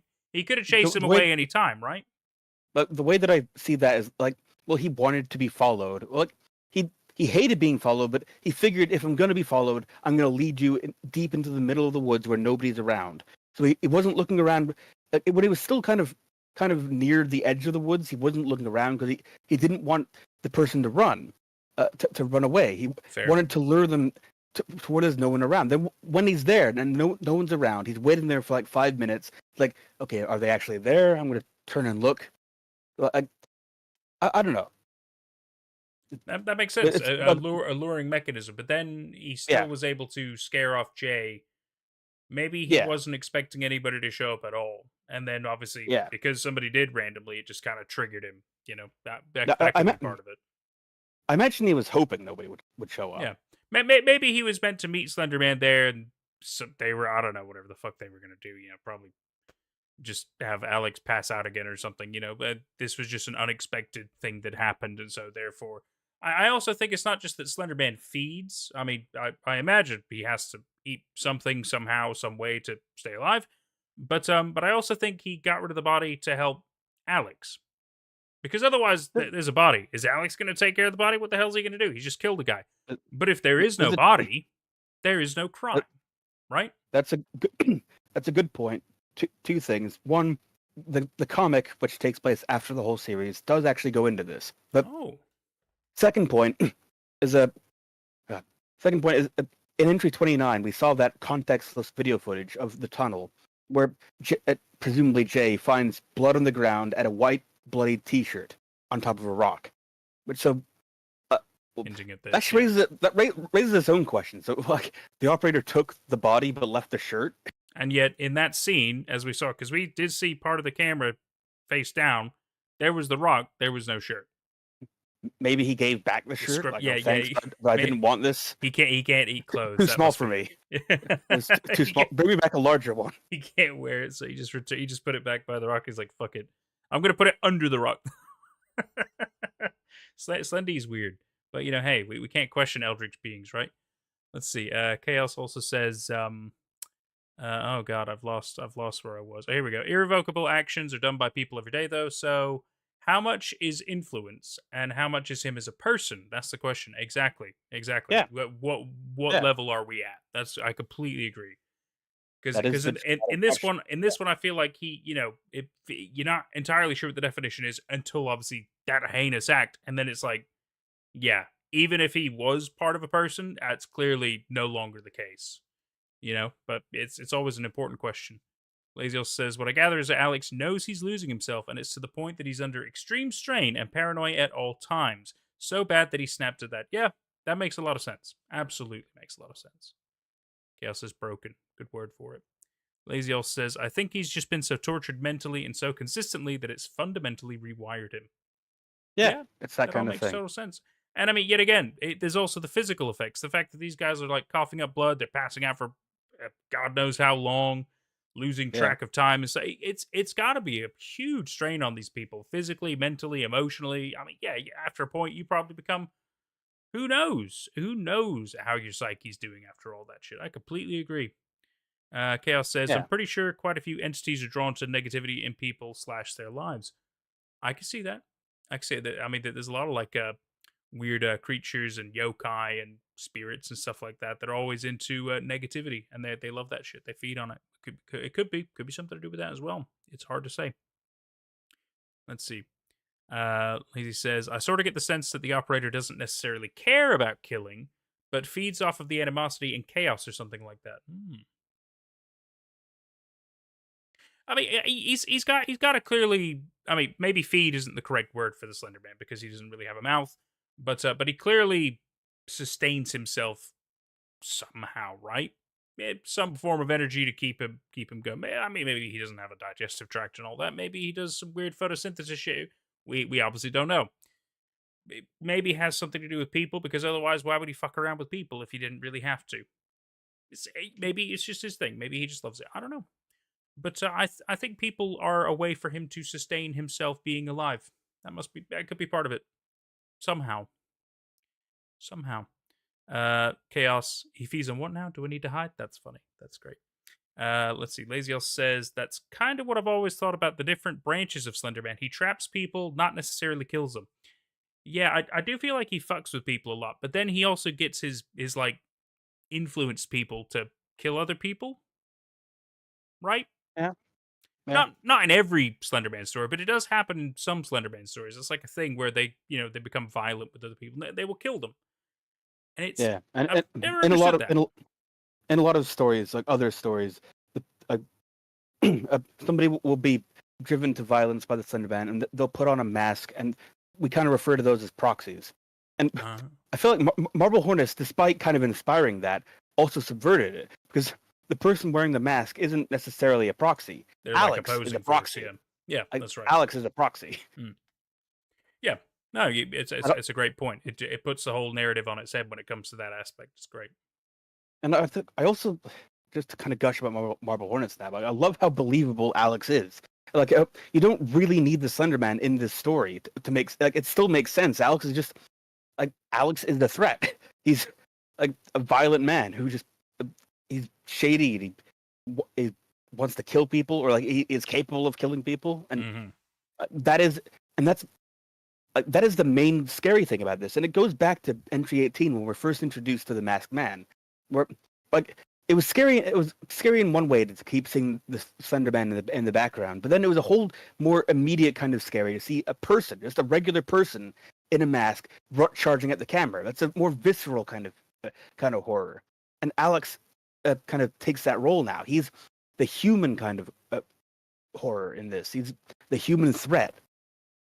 Yeah. But well, humans can be the scariest thing ever, because humans are sadly unpredictable, and yet at the same time they're understandable. You would believe a human wouldn't kill you, but the problem is that's not always true.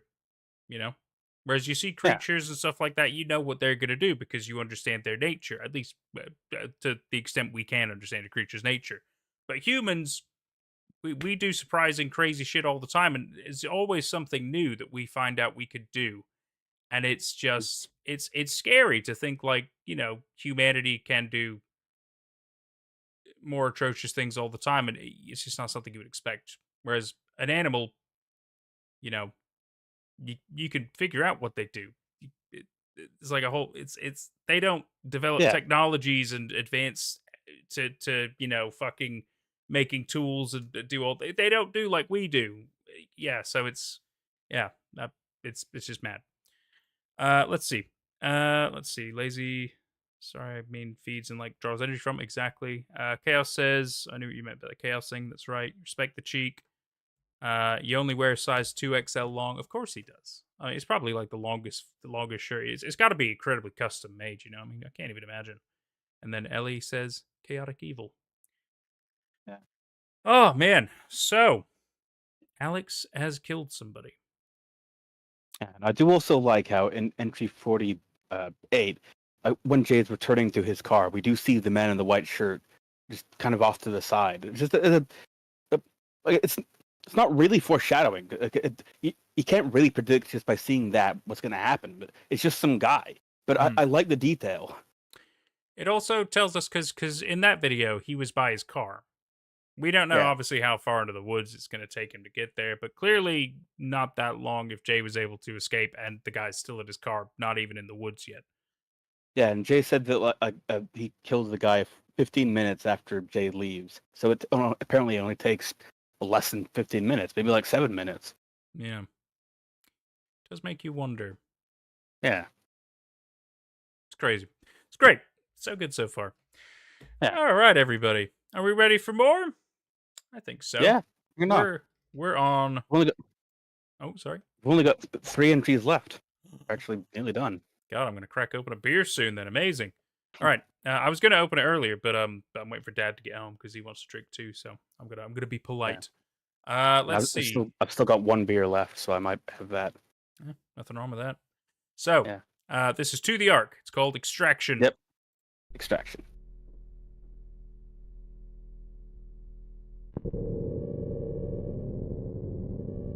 Oh, 07 white shirt guy.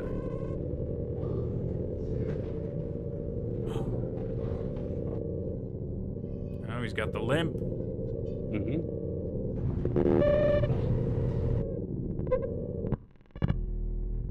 How much do you hate? It is not enough.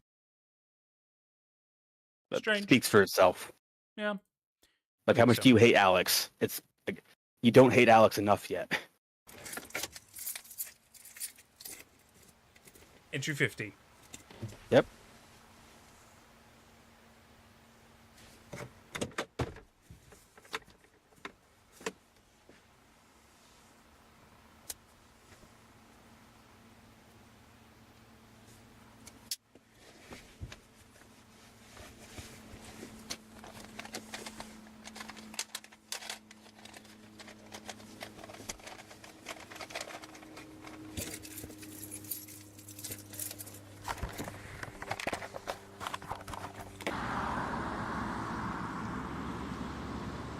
Hey, Jessica, it's me. I am at Rosswood Park right now, waiting on Alex. He says, got something to show me in here, so I figured I'd give you a call, give you a quick update on what's going on. If you need anything, just call me, I guess. I'll talk to you later. Bye.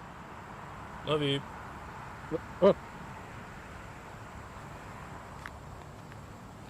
Fucking disappeared for a second there. Oh, you're Now right. I'm back. Oh. Yeah. Welcome back.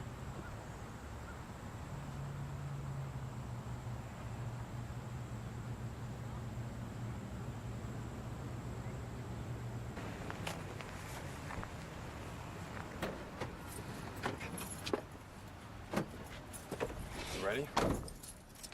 Yeah, I guess so. Let's go.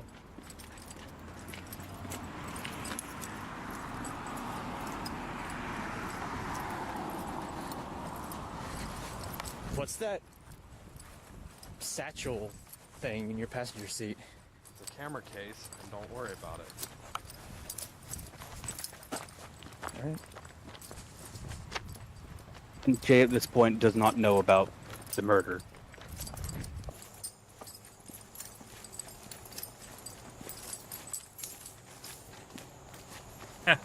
Put the keys in his pocket. Yeah. How far in are we going? Pretty far. Hope you're ready to walk. Well, I don't really have much of a choice now, do I?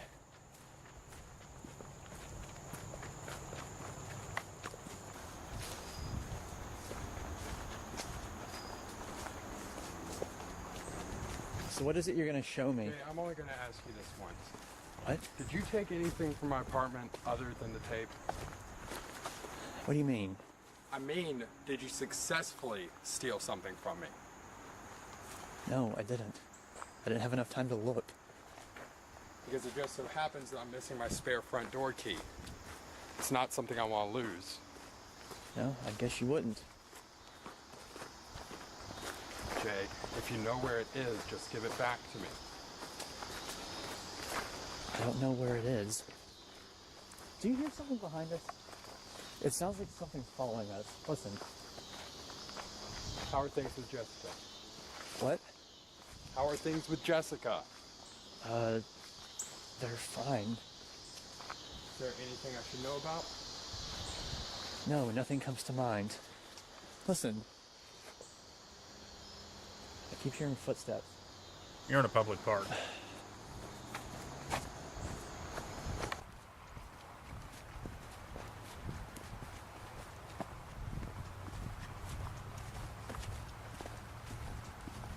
The rest of the tape is Alex and I walking through the woods without saying anything. Creepy.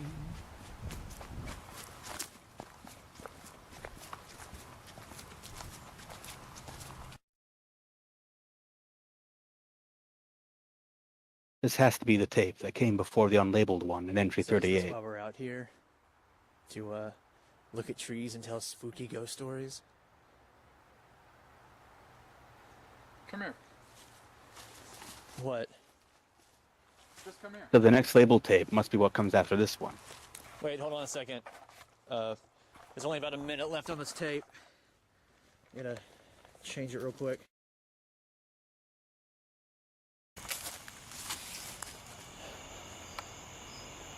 Look, Alex, it's getting really dark in here. We should probably just leave and come back some other time when we have more daylight. Yeah?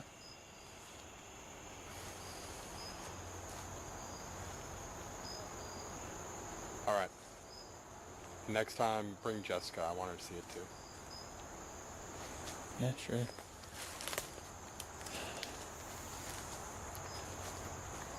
Is this the way out? Yeah. Come on. I'm gonna stay here a little bit longer. All right, whatever. I'm leaving. Let's say Tim. If it did, does by accident. Must have been.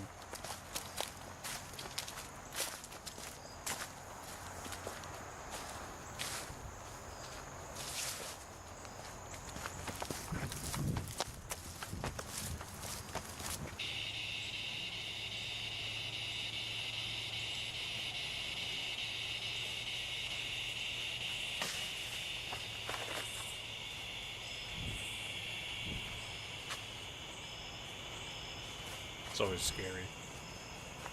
The woods by yourself and noises start happening. The power of Tim compels.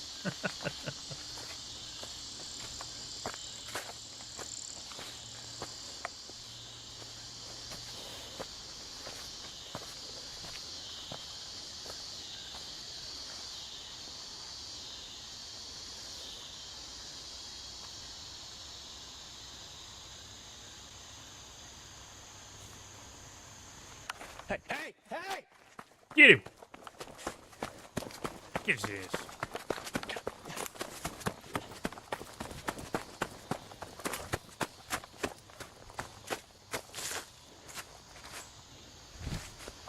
Oops. You guys crack me up.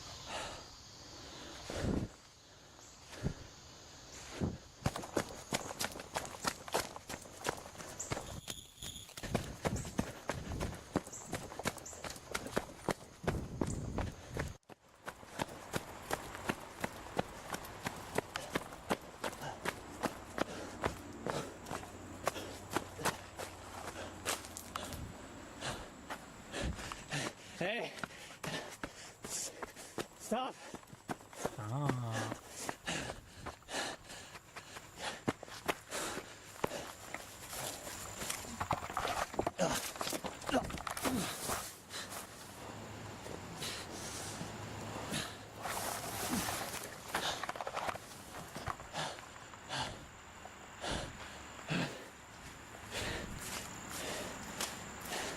Stop!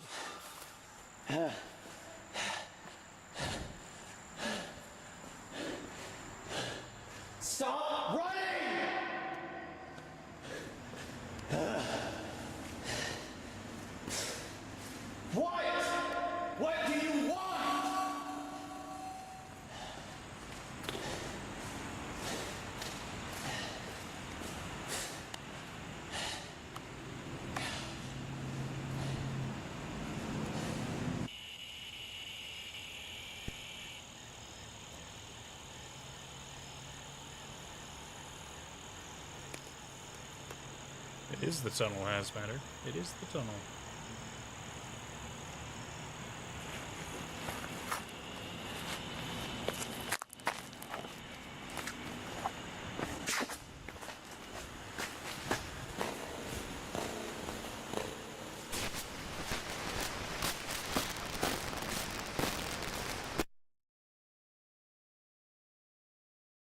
The tape ends there, with about 12 minutes left on it.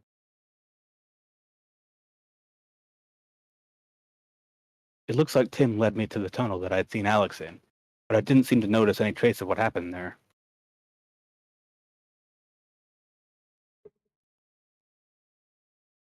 Also, why did Alex want to stay in the woods by himself when it was getting dark? What's up with that? Since it wasn't wearing his camera, I have no footage that shows what he did after I left.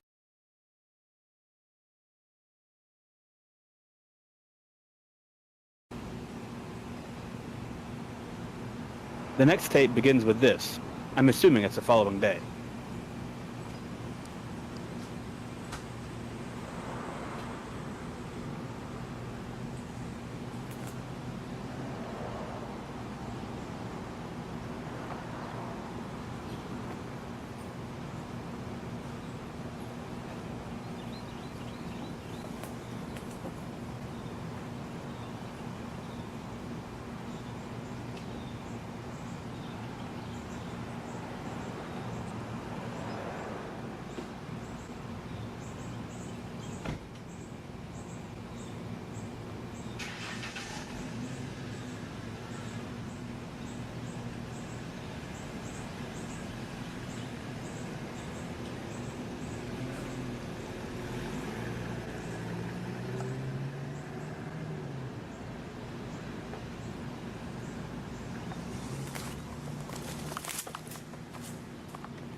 You made it, Tim Jim.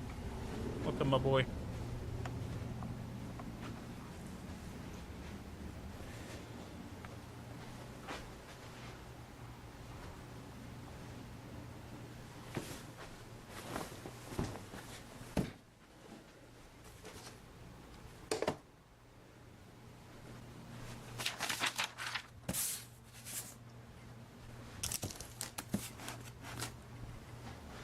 That would be funny, Lizzie.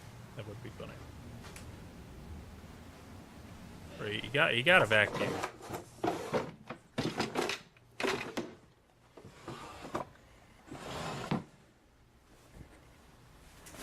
Return home.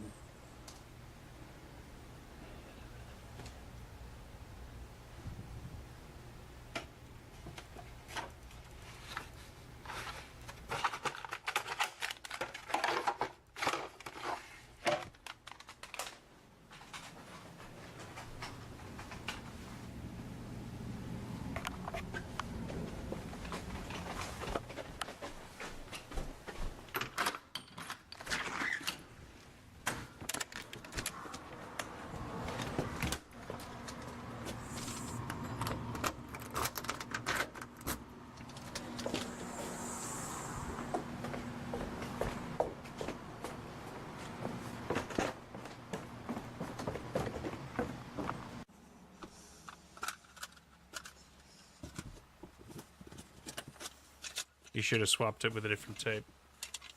Would have been less suspicious.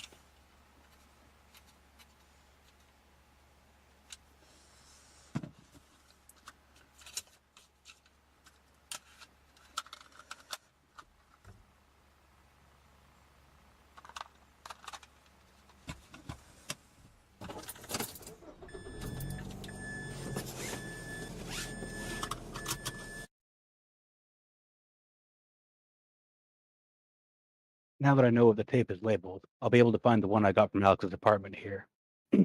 Like here, with the tapes that he's got. Hmm. I don't know if it'll be anything significant, but I'm going to find it and watch it as soon as I can. Hell yeah.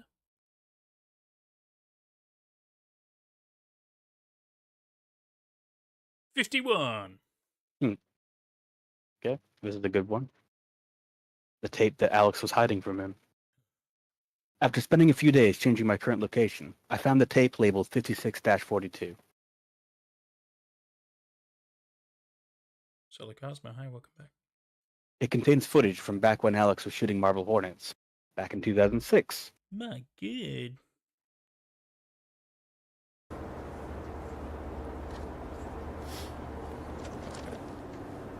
Are you recording now? Yeah, I'm just getting some B-roll. Alright, okay. Where's Seth at? We came out here yesterday and he wasn't feeling too good, so he just stayed home today. Oh, that sucks.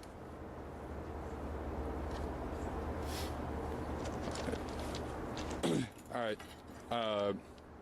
what I'm going to do for this is I'm just going to set up right here so you can't see my shadow. And we'll have you walk along the frame, starting where you are. Alright, we ready? Yeah, just walk along. If you want to walk on the rail, that's fine. Just reflective. And just keep on going. I'll tell you when you're out of the frame again. Okay. Cool. Are we allowed to talk now or just be silent? Yeah, I'm just going to put music over it.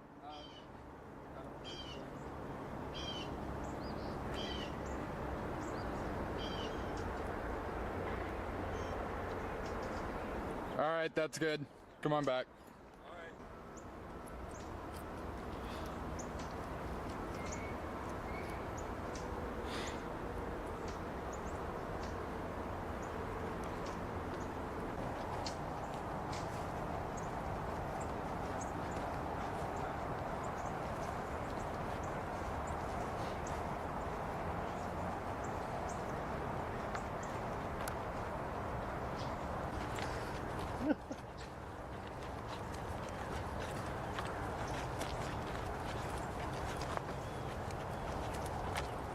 I'm just gonna stare off in the distance like I don't care.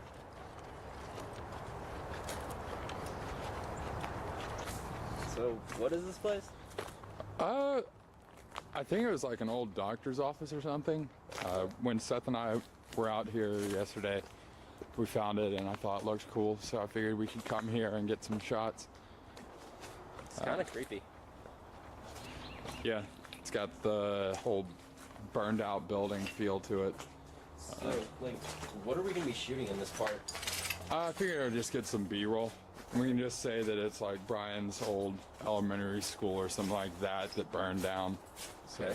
another little reflective spot. You sure we're not gonna get in trouble for, like, being here? Yeah, I mean, like, it's a burned out building. Who cares? We might need to leave after we get the shot done, dude.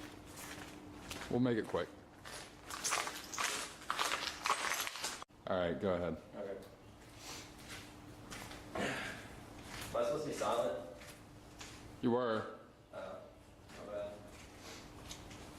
Whatever.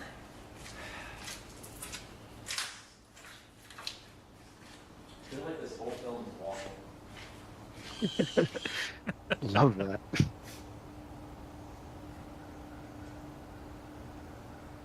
Okay. Alright, we good? What is this part supposed to mean?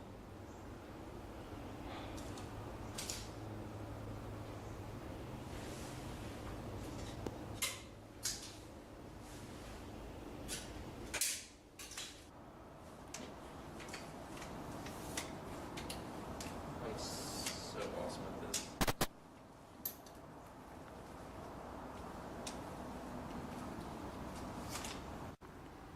Alright. What I want you to do is just come up and lean against this door. Okay. Like that? Yep. And just kind of lean your head up against it and keep your head down. I'm going to do a few shots of this. Okay.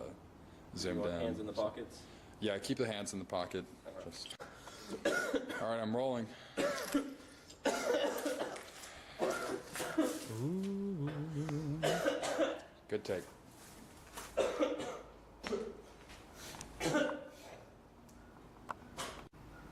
All right, I'm shooting. Are you sure we should be here? It's fine, Brian. I was just wondering. I don't want someone to like walk in and like us getting like arrested or something. Well, the sooner we get this done, the sooner we can leave. Okay. So, just bear with me.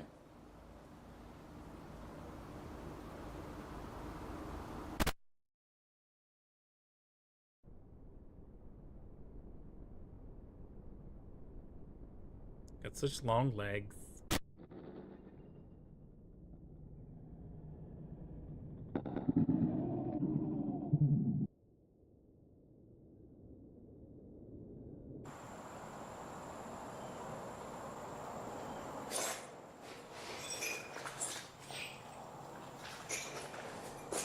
Alex! Alex, where are you? Alex!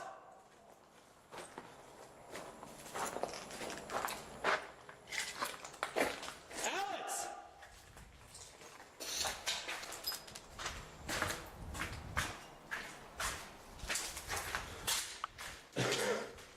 Alex!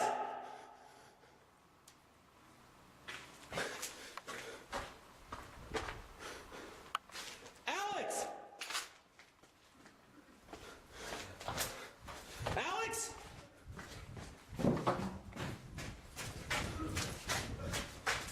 Alex! Where are you? Alex! Tim? Tim! Alex! Seriously, come on!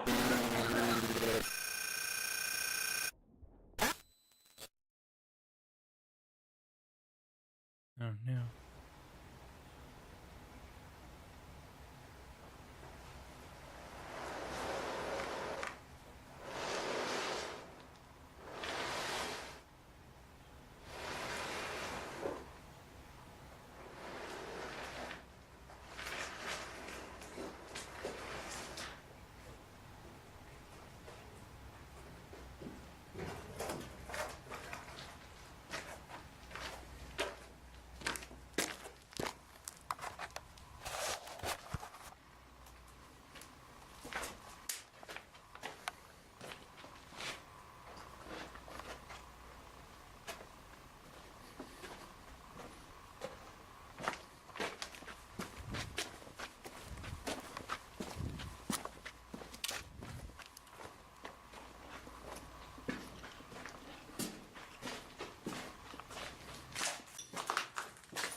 As usual, the tape has no date on it, so I don't know when this took place during the production.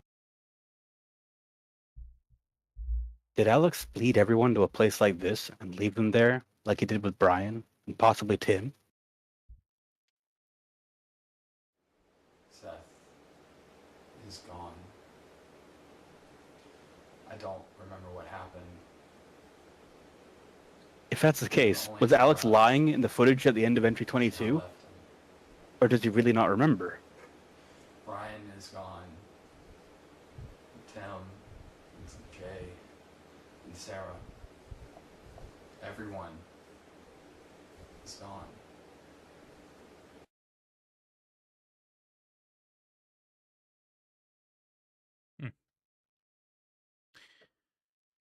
We can pause it for now. Yeah, we'll have a quick break there.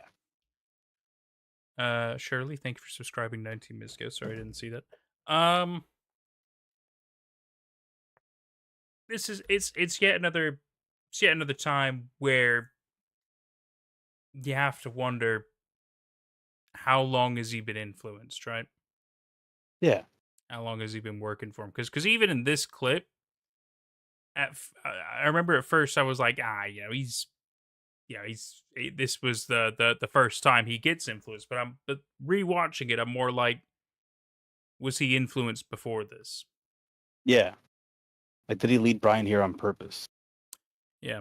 I mean, yet again, we have to believe the fact is that during Marble Hornets production is when he first meets the Slender Man and falls Yeah. prey to his influence, and that's Yeah. what begins this vicious cycle. Yeah.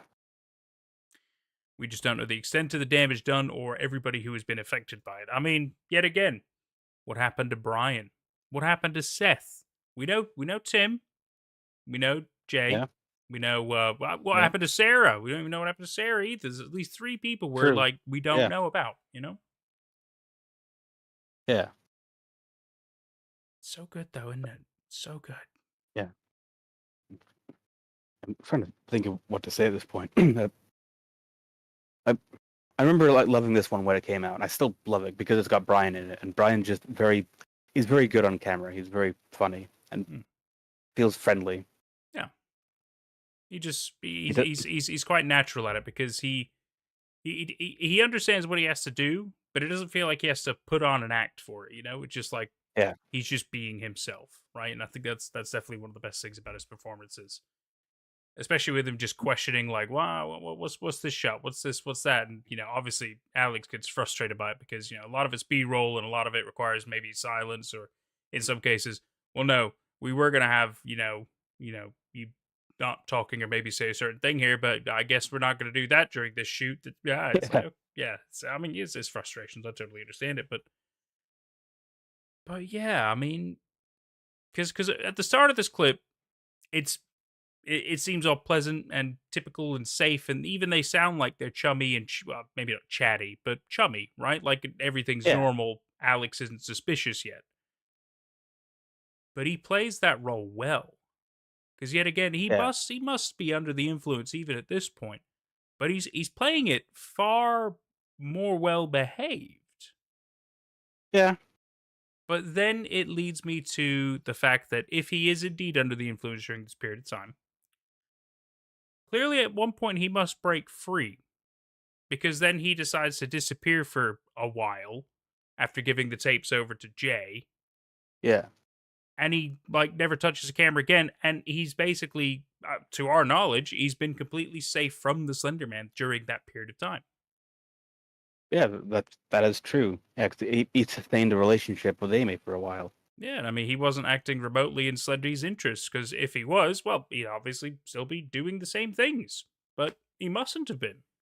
I mean, yet again, Yeah. we don't know for sure, but that's the It- assumption.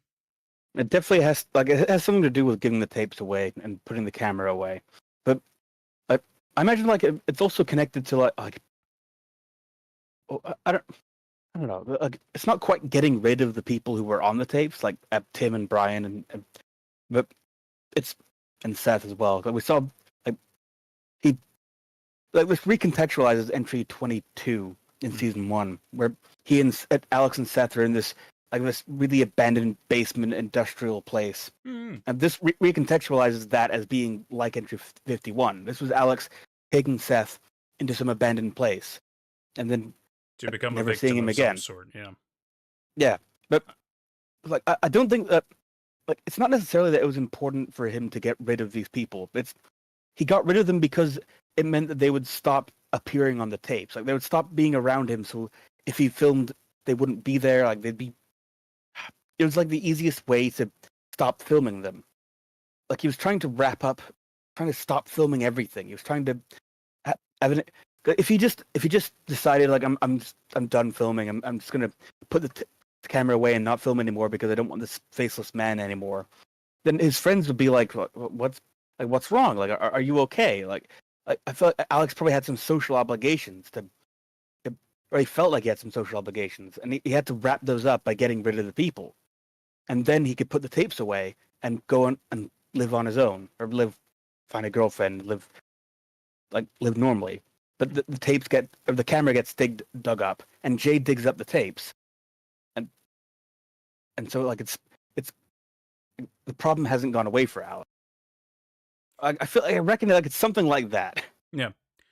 I do think Slendy is attached to, yet again, cameras of some kind, some sort of a person, at least one, and the tapes. I think there's a big connection between all those. We don't obviously understand how it all works, but because if Slendy wanted to continue pursuing Alex, it's obvious he wouldn't have had an issue with that.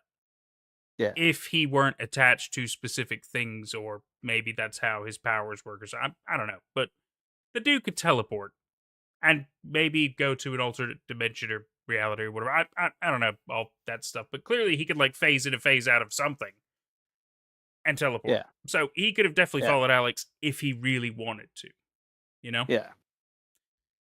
Yeah, it's the series. It just continues evolving in such a great way. It's so good. Let's see what chat has to say. Let's see. Talking about the real walking simulator, distortion and coughing. Quite right. All these little nods. It was very good, right? Whenever people have to play someone dead / unconscious, you think of corpsing and then you start laughing. Are you okay? Do you want to talk? Do you want to talk about? I don't that? remember what corpsing is now. It sounds like playing dead. I would imagine. Yeah, I think of planking, but Yeah. I don't. Yeah, I guess planking is just a different form of corpse. What about owling? It's not the same, but you know, it's a thing where you do a thing in a certain position. Brian in the fictional film played by the character Brian, played by the real person Brian. Yeah, that is true. It reminds That is me true. of this great back when I did use Twitter, this tweet by Hideo Kojima, and it was about how he plays himself in Death Stranding, and it's got like this IMDb thing and stuff, and it's like, oh, Hideo Kojima played by Hideo Kojima, and so somebody jokingly is like, oh, will you continue with this role in the future? And Hideo Kojima goes, no. It's like, that's so fucking funny. But that is a trend in Marble Hornets. Of like, real people will play a character that is their name. Like Tim plays Tim, who plays in Alex Crayley's film Tim. And also, the same is also true about Jessica, but accidentally. They were just they auditioned many roles, many people to play the role of Jessica. They'd already called her Jessica, and the person who gets the role turns out to be named Jessica. So perfect. It's great when that all works out, or when it's just fully intended. It's good to have a little bit of humor. I love that. Little Easter eggs. Ellie says, oh wait, no, Goofy Nerd Fish 12. Hi. Welcome, you made it. Good to have you. Lazy says, frankly, I don't think he's fulfilling his social obligations any better by getting rid of people. Well, of course, it's a different way to fulfill it. But it's maybe not the right word is fulfilling, you know. It's not really fulfilling them, it's dealing with it. I mean, yeah, dealing with them, getting rid of them. It's dealing with the social obligation. I'm not fulfilling anything. I'm just getting rid of the problem entirely. Yeah. Very true. Very true. Then Ellie says, "Is playing dead badly? You think, like bad acting? Yep. We I think Corpsing. That's corpsing. Yeah. That's right. That's right." Lazy then says, "Corpsing is when an actor has to play a corpse, but then starts laughing and can't do it." Okay. So when they do play it, like, I see. That's funny. Yeah. Lazy loves a Kojima one. That's good. Chaos says, "Who does he think he is answering like that? David Lynch?" I mean, maybe. Both like David Lynch. The thing about Eraserhead is it's really my most spiritual film. Really, would you care to elaborate on that? No? Yeah, fuck no. Figure it out yourself. Genius. And car is a wheel. I like Lynch impression. Lynch impression. It's funny though. It's funny to have impressions. Could you do that again, but this time better? Lynch was the real Alex Crayley director. You brought your dog. Look, you can't hate it. That's pretty good, actually. That's pretty. Oh god, that's gonna get me. That's the energy you aspire towards. I get that, Lazy. I get that. Chaos says about the Jessica thing. Ka is like fate. Oh, it is like fate. Yeah. I see. Yeah, it's an Egyptian concept. I think it's one. Yes. One of the aspects of the soul, I imagine. The Ka and the what the other one is. The Ra. There's a couple of different. Well, no, the Ra is a god. Never mind. I'm thinking Yeah. of a different thing entirely. I think there is one that's like Ha and Ra. But then, Yeah. there's different words for the same concept, just different cultures. This is all covered in The Sopranos, and I actually recently just watched the episode that covered it, but I don't remember them now. Chaos says, "I'm the Dark Tower junkie, and it's a big thing there." Oh, the Lynch impression? Yeah. The car. I mentioned the car thing. Yeah. The car thing, right? Well, wrong thing. We have made Should we it. wrap this up? Yeah, Final episode. We made it all the way, haven't we, to the end of season 2? My God. Okay, let's do this, and then we can have discussions, and I'm gonna get a beer after that. Yeah, that sounds good. Let's do it. 52. Enter 52. End of season 2. End of season 2. My phone is acting up. I'm here at Rosswood Park again.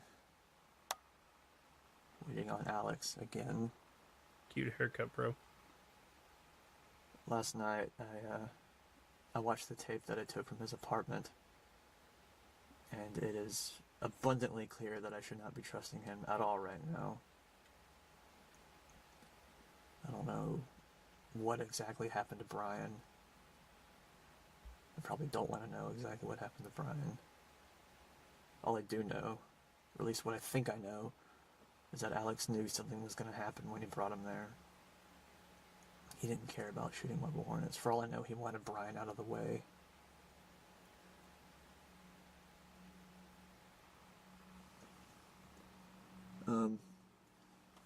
Jessica's on her way to meet Alex and I here.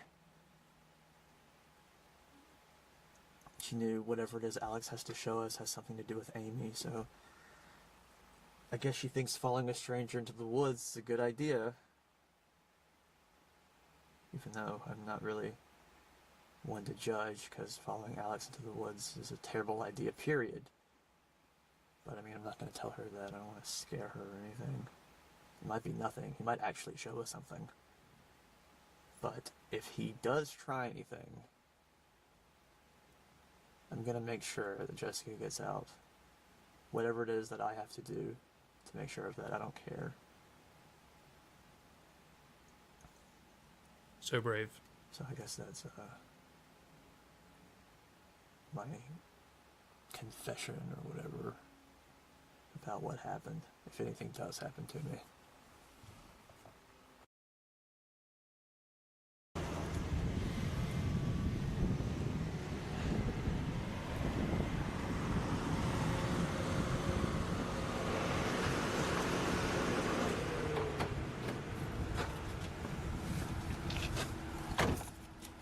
Follow me. It's this way. How far in is it?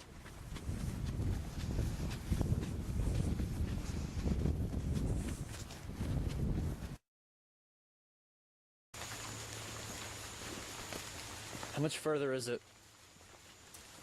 Right up here. Not much longer. Alex, why don't you just tell us where we're going? You're not doing a very good job of putting either of us at ease. Look, it's a little difficult to put into words. You're just gonna have to see it for yourself. Go. Hold on. There's a distance between us and him. I think I hear footsteps or something behind us. What? I think someone's following us. Right, let's keep walking.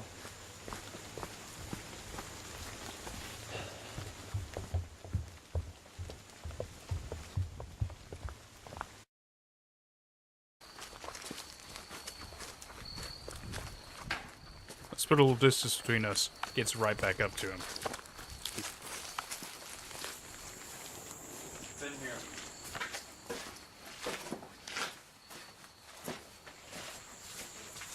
Stay behind me.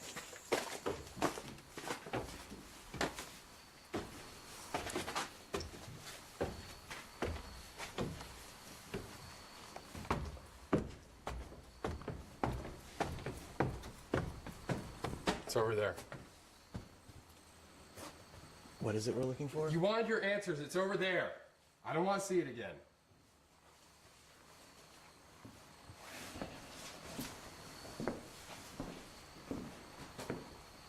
Alex, just tell us what it You is. stole that tape from me. The one with Brian on it?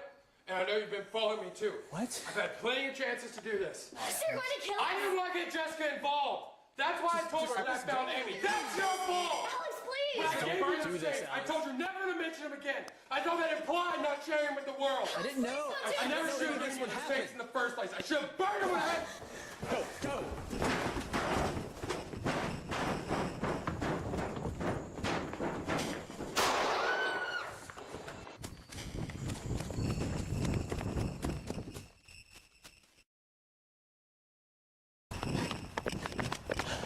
Where are we going? What do we do now?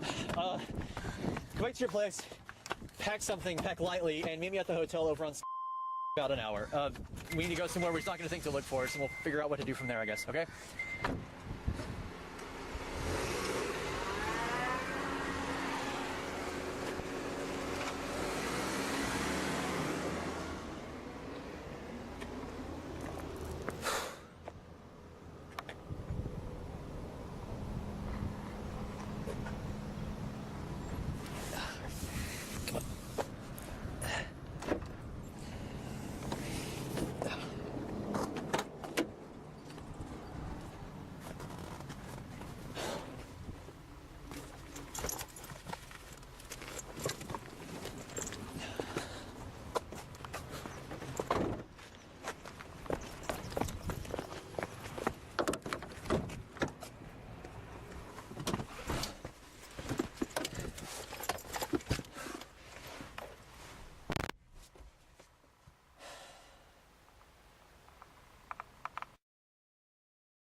You got everything you need? Yeah. I think we should just stay in our hotel rooms for the rest of the day, and then we'll figure out where we're going tomorrow. Alright. Before you check in, these right here, these are all the tapes that I've been shooting on my camera. All of my interactions with Alex and everything are on all of these tapes. This one right here is really important. This is the one I took out of Alex's apartment that he didn't want me to see. And one more thing, there's this hard drive that I just took from him. I don't know what's on it, but I'm also pretty sure it's important. So I'm going to take all of the stuff, just in case anything happens. I'm going to put it in the safe that's in my room. So I need a 4-digit combination that both of us can remember, just in case you need to get in it for any reason. Just use 1, 2, 3, 4. No, that's too easy. That's the first thing I try.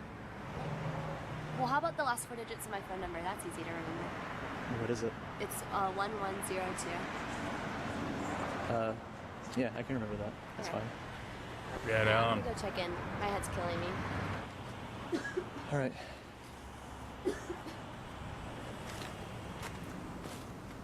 Oh no. Coffin.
Sleeping with his shoes on.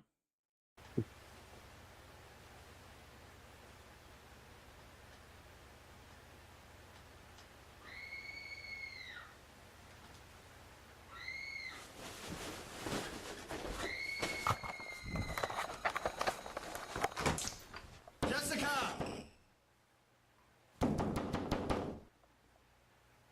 Jessica, open the...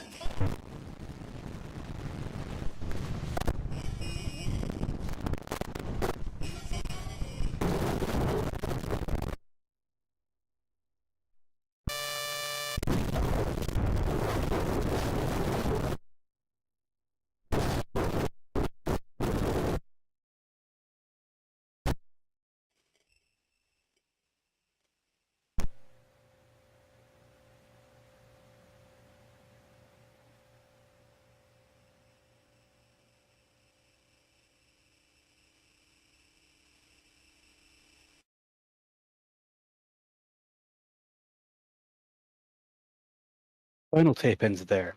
Entry 27 must have been the next morning. At some point, I had to have gotten back in the bed and put the camera back on the tripod.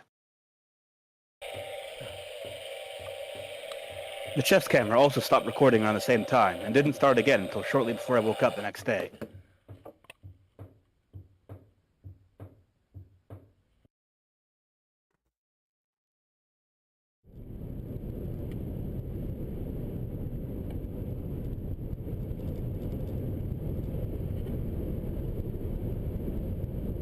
In the months that I've been watching the tapes in the safe, I've seen how dangerous Alex really is.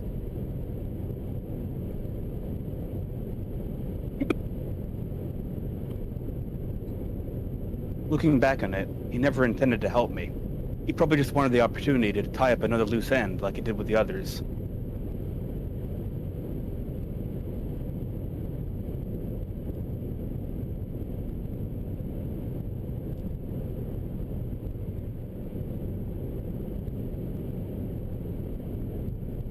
I'm not going to sit around and let him get away with this anymore. If he's still alive, I'm going to find him.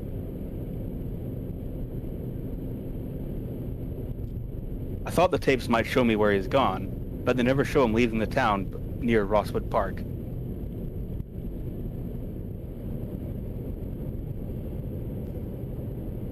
Since there's no other choice, I've come back to look for either him or a clue as to where he may be now. Or what happened to Jessica.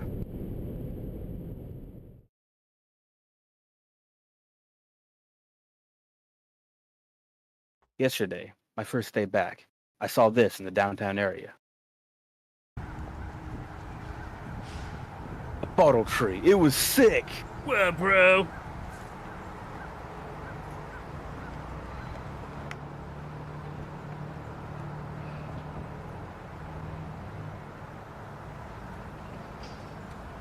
It's the sideburns. Good plays, welcome.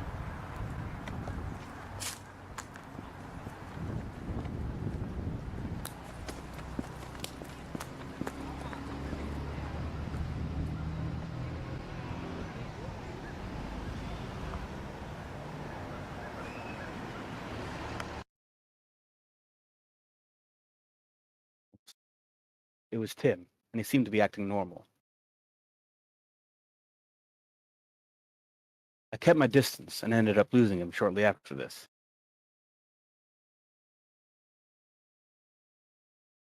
I'm going to keep a low profile while I try to figure out what he's doing here. I'll upload more entries once something happens, but I don't know how long that'll take.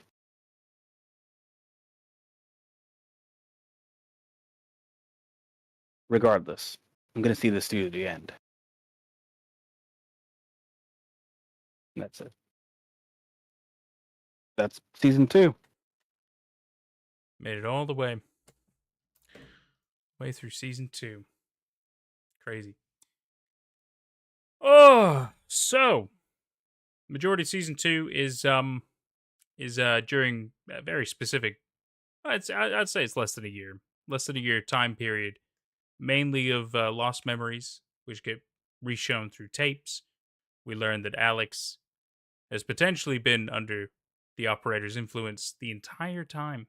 Probably since the first shooting back in 2006 of Marble Hornets, the film, not like with the gun. I mean, what you should also think about is the fact that, yeah, Tim, our boy, seems alive and well and normal. But to be fair, I think they could have seen Tim acting fairly normal. It's not like he's gonna be the masky boy all the time, right? Yeah.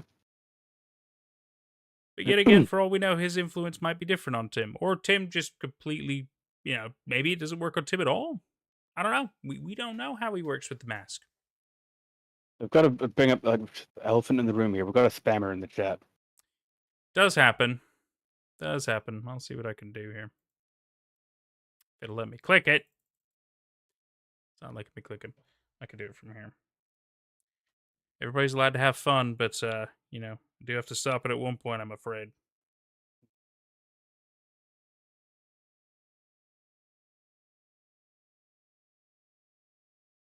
It just does the one comment. Wow, good job, YouTube. Good job, YouTube. It's not good enough. That's okay. He's coming to his senses. That's okay. It's okay. You're allowed to have fun, but usually YouTube flags it for me, but it didn't do it this time, so I don't know what was up with that. But the problem is, can't be spamming. Spamming ain't cool, bud. Spamming ain't cool. Yeah. Look at all this chat log I have to now scroll through. It's crazy. It's okay. It's okay. I forgive you. It's your first time here. I understand. There's no worries. So Tim, it's a cliffhanger for season 3, and it's setting up that what we can expect from season 3 is a renewed focus on Tim, and a renewed, focus on characters. Season 2 was, in a lot of ways, it was a character study of Alex. It was because season 1, all the characters were still basically mysteries to us. We could make some assumptions. That we made the assumption that Alex was this hapless victim of the Slenderman, which, in some ways, he's definitely a victim of the operator. But season 2 clarifies that the dynamics are a bit more complex than that. He's a threat to those around him. Absolutely. Yeah, so season 3 will deal with other characters. It's also going to wrap up the whole series, although it'll take us a few weeks for that. I think no matter what, we're not going to get through season 3 in 2 weeks. Season 3 is too long for that. That's okay by me. And I've got some ideas. I've got some ideas of how to break up the streams. I think more or less we could do 10 episodes a day or a stream, but give or take some depending on the length. Yeah. It's no worries. We'll figure it out. Could always wing it. It's fine. Yeah. So here's where my thinking is at the moment. Go for it. Because I feel like we have a pretty good grasp on the situation, the story, the timeline. Maybe not exactly the motives, but yet again, when you're talking about a eldritch, supernatural, cosmic horror being, whatever, you don't always have to understand the motives. It's fine. Alex specifically targets the people who helped work with him on the Marble Hornets film set first. Yeah. And from what we're understanding based on the context of the tapes that we've been given, he does indeed get all of them in some way, shape, or form. Obviously doesn't kill them, but is able to bring them all to Slenderman in some way. Most likely to that creepy abandoned building place, because that seems to be where a lot of them end up. Even though we don't know that for sure, but based on the context of what we've seen, it looks like typically they'll go to some abandoned location. That is where Slendy will do his thing. And yet, only those people. Yeah. I wonder why not other victims. I had mentioned, I don't remember if it was last stream or the one before that, but the way that I saw this was it was concentrated around who was on the Marble Hornets tapes. Who was because Alex catches the Slender Man on a tape. And on that same tape, he happens to be filming other people. Those people are therefore connected to the Slender Man through the tape. Mm. So, me. And that may also account for, well, even in this entry, like Alex was giving some of his motives when he was yelling at Jay and about to shoot him. He was saying like he wanted to leave Jessica out of this, and Jay pulled her in. But specifically, Jay pulled her into the tapes. He put her on tape, Right. and Alex wanted to avoid that. Mm-hmm. Mm-hmm. So it is something to do with being on the tape that happens to have the Slender Man on it. Makes sense. I think the analogy I also brought up the other stream was it's like the movie Nope, where there's a creature that doesn't like to be looked at, and if you film it, that's even worse because then a lot of people are looking at it. And it has to get rid of everybody who could see this. Mm-hmm. Mm-hmm. Yeah, it's like that, but also it's a bit more like it's like the thing in Nope is more of an animal, whereas the operator seems to have some intelligence or some discretion to it. And it seems to be like it's focusing on people who are on the tapes, even if they might not have actually seen him, but they're still on the tapes, so they're relevant to it. Yeah, that's something like that. Yeah. No, I completely agree. So but Alex does give some of his motive in this entry. He mentions the Jessica thing, and he also says that like he only gave Jay the tapes because he didn't want the tapes to be seen anymore, and he was hoping that Jay would have just forgotten about them or just like not seen it as a very big deal. And Alex like explicitly says I thought that implied not sharing them with the world, and so he's mad at Jay for making the YouTube channel, the thing that we're all watching. Well, I'm pretty sure when Jay asked him, like, what do you want me to do with the tapes? Alex even said, burn them. Yeah. Yeah, it definitely sounded like he did whatever he had to do to appease the Slender Man at the time. And then if they got rid of the tapes, that could have been the end of the story, right? Yeah. But because obviously the filming continued, there was investigation, the tapes were rewatched. That brought about the wrath of the Slender Man. In my thought process, absolutely. And then yet again, the reason why the white shirt guy got involved is, well, simply because, I mean, it's not just because he was accidentally caught on camera. I mean, that, I think, just conveniently happened as well. Hilarious. Yeah. But it's because he was in the wrong place at the wrong time. Just trying to be a good Samaritan, you know? Exactly, yeah. Alex presumed, like, he thought that was Jay. Yeah. And so he, like or you said... Or Hoodie or something, like, yeah. to the arc. It could have been anybody who was following him. Absolutely. Absolutely. So... That's another line of thought then, right? Maskey and Hoodie. To the Arc and Maskey. Sideburns. Whatever names you want to call them. So, we believe they are opposing Slenderman, right? That is what I believe. Maybe other people have different thoughts. I'd love to hear it, but that is what I'm thinking. Slenderman clearly would want to get rid of opposition. Right? Yeah. Yet we don't really see him pursue them at all. Well, I suppose he did the one thing to save Alex, but again, I think that was to save Alex, not to pursue opposition. Yeah, well, it's also like they're not going to be a threat to the Slender Man. The most they can do is go and find the Slender Man, in which case the Slender Man can just kill them. So there's not really much of a need to pursue them. Well, yeah, but then we come back to Brian's abandoned house. Yeah.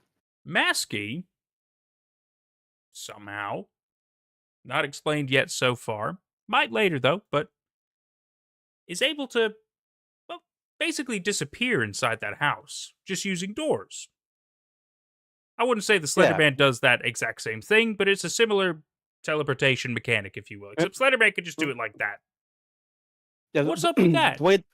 The way that I see that one, like this isn't confirmed or denied anywhere. It's not really elaborated on. But the way that, so I can only speculate, and interpret. But the way that I see that one is the Slenderman was in the house with them, and that was the Slenderman was causing the doors to lead to the wrong places, and Tim, the man in the mask, was like trapped in there along with Jay. Basically, they were but Jay didn't know.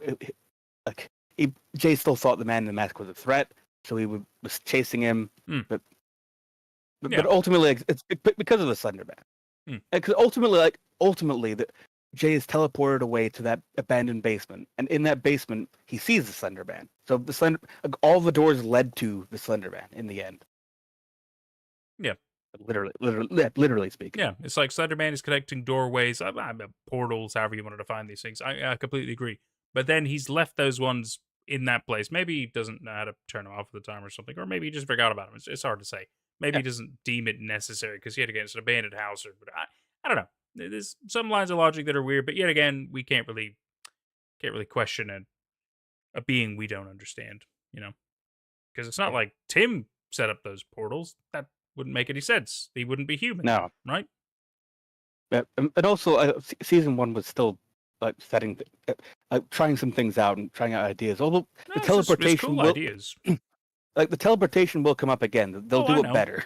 Oh, I know. That's why I said it may get explained. It may not get explained. Yeah. Because. Yeah, no, I don't know if it gets explained. No, explained maybe not, but I think inevitably we could agree that Slenderman is the reason for those things, and clearly maybe he can make it happen, but he can't turn it off. Maybe that's why he doesn't do it more than the one time. There's any number of reasons that makes sense in my head. Yeah, but it's interesting that clearly Tim figures them out, and yet I don't know. It's just weird to me. Tim survives so much. Yeah, they're not explicit questions yet. Like season 3 will make it clear that we should be asking questions about Tim. But you are right. Like Tim is as curious in much the same way that Alex was curious in the early season 2.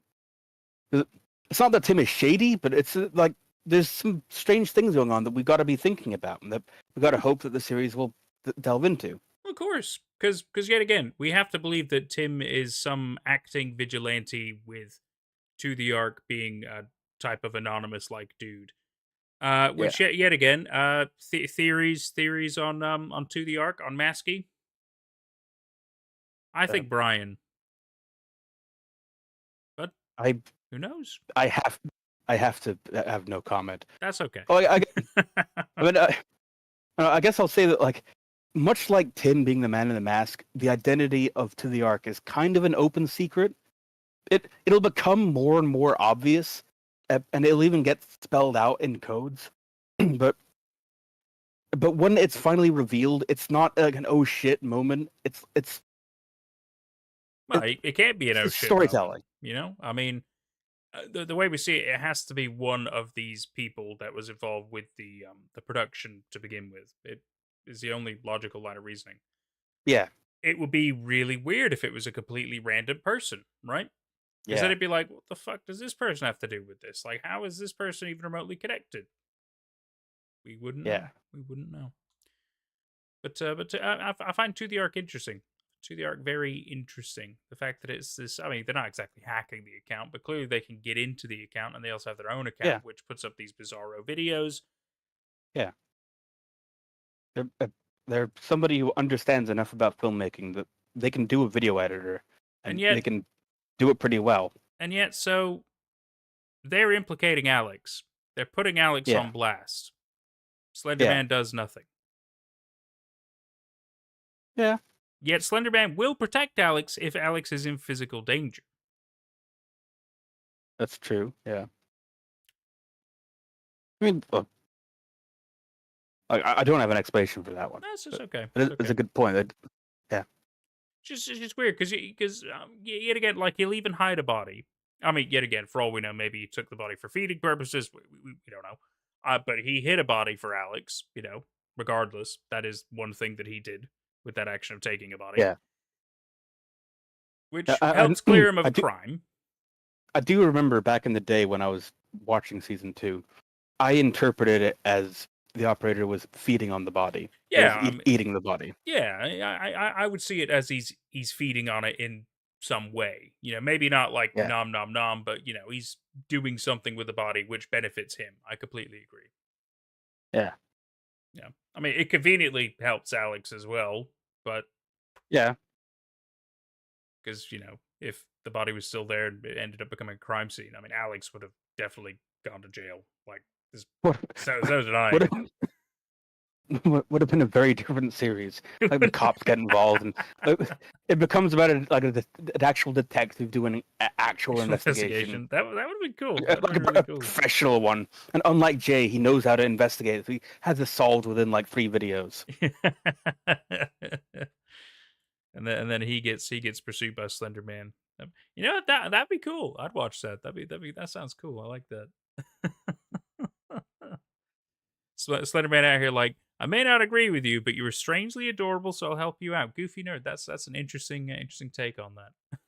Yeah. Strangely Yeah, that is. adorable, so I'll help you out. I don't know if it's because he's adorable. I think it's because he has evidence that Slender Man exists. Right? I think that's what's caused this whole thing to happen. That could be it, yeah. Because I feel like Slenderman still will go for victims, you know, as he does. But I think the fact that because he is now caught in a medium that can be shown to other people, that is where he does more of this active dealing with people, right? Yeah. And I feel like if the Slenderman could just choose how things happen, it would probably want like everyone to be like Alex.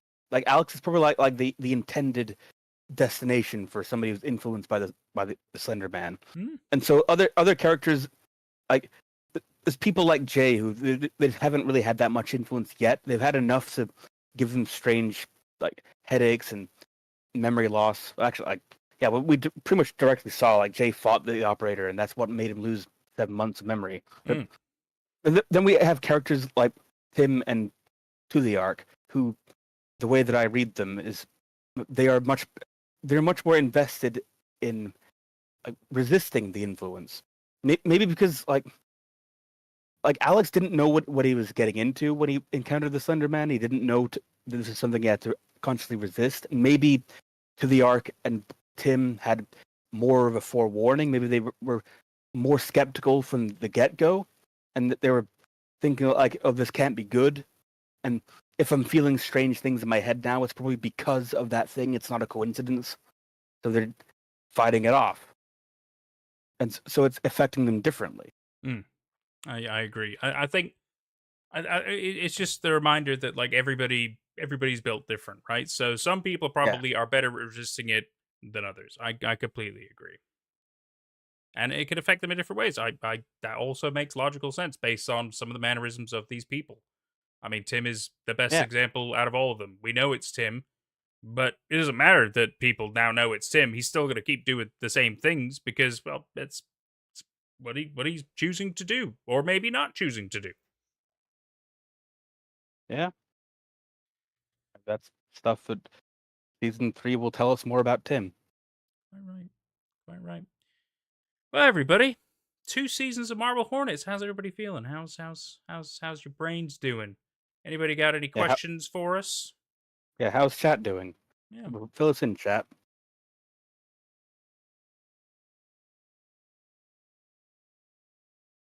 So, I might go have a smoke break. I can come back and if chat asks questions that I can answer, I can answer them when I get back. Yeah, no worries. So, I'll go downstairs for this. So that's cool. I'll man the fort. Pretty good. You're enjoying coming up with theories. Okay. Good. That's 2 good responses. I like that. That's your secret, cat. You're basically always confused. I feel that. I go into a lot of things confused, but sometimes that's good, right? And then my brain tries to do some thinking, and sometimes it doesn't do a very good job. But other times I'm like, holy shit, I'm fucking genius. Usually not, though. But I can be pretty smart sometimes. Lazy says, my head is pounding, but you're enjoying the 2 of ours dulcet tones? Aww. I'm so glad. Well, in I think it's about 2 weeks or so, when I'm there, we'll end up using the same microphone, so we'll both sound nice and crystal clear and delicious. It's gonna be wonderful. You don't know what to do with yourselves. We'll even be on the same camera if we want. It's gonna be great. It's gonna be fantastic. Ellie says, you're writing your dissertation right now. Oh, wow. That's well. I wonder if it's on Marble Hornets at this rate, because you've been here for a little while. Don't know how you could write anything else with us going on and on, spouting our nonsense in your head. Chaos says, I feel that, Nate. Good. I'm glad you understand. I'm glad you totally understand. Sometimes we're fucking smart. But I would say most times, no. And I'm okay with that. I'm okay not being the smartest person in the room, because usually it means I get to learn something. And so long as I retain it, that's the key, right? Goofy Nerdfish says, I still think the real monster of the story is Jay's barber. I mean, you right. His hair suck. It's like bowl cut atrocious, doesn't it? It's just, I just like put on a hat, like just anything. Just don't look like your mom just did your hair and then do. I suppose they didn't think they would become so world acclaimed and so big, So I understand, but you got to make sure you look good for when you do stuff, right? I get it. Chaos says, just rewatched Twin Peaks season 1 and 2 and The Return for the first time recently. Media Feast, dude. My God, I haven't watched any of the new Twin Peaks, but the old Twin Peaks, Firestarter, oh my God. Oh no, is it Firestarter? No, Fire. Oh God, walking through fire. God, I forgot the name of it now. Walking in fire, fire walks. I forget the name. Damn it, the movie. It was yeah. I've been told to watch the new ones, and I was like, I don't know. I don't know if it's going to be the same, but I'll eventually. Fire Walk with Me. That's it. Thank you. I knew it was. I was sitting here like I know it's like Fire Walk with Fire, something like that. Fire Walk with Me. That's it. That's the stuff. Oh yeah, no, classic Twin Peaks. I loved, but I'll definitely end up watching the new ones eventually. I think they're on Netflix. I think so. Yeah, I think so. I'll end up doing it because I have to. I love Twin Peaks. That shit's great. That's Twilight Zone got nothing on that shit. My God. It's the weirdest fucking story. So fucking. It reminds me all the time of Deadly Premonition. They're very, very similar when it comes to that. Both just like wackadoo fucking stories about a detective trying to solve a case in a town. Oh God, they're so fucking funny. Oh man, what a time! What a time!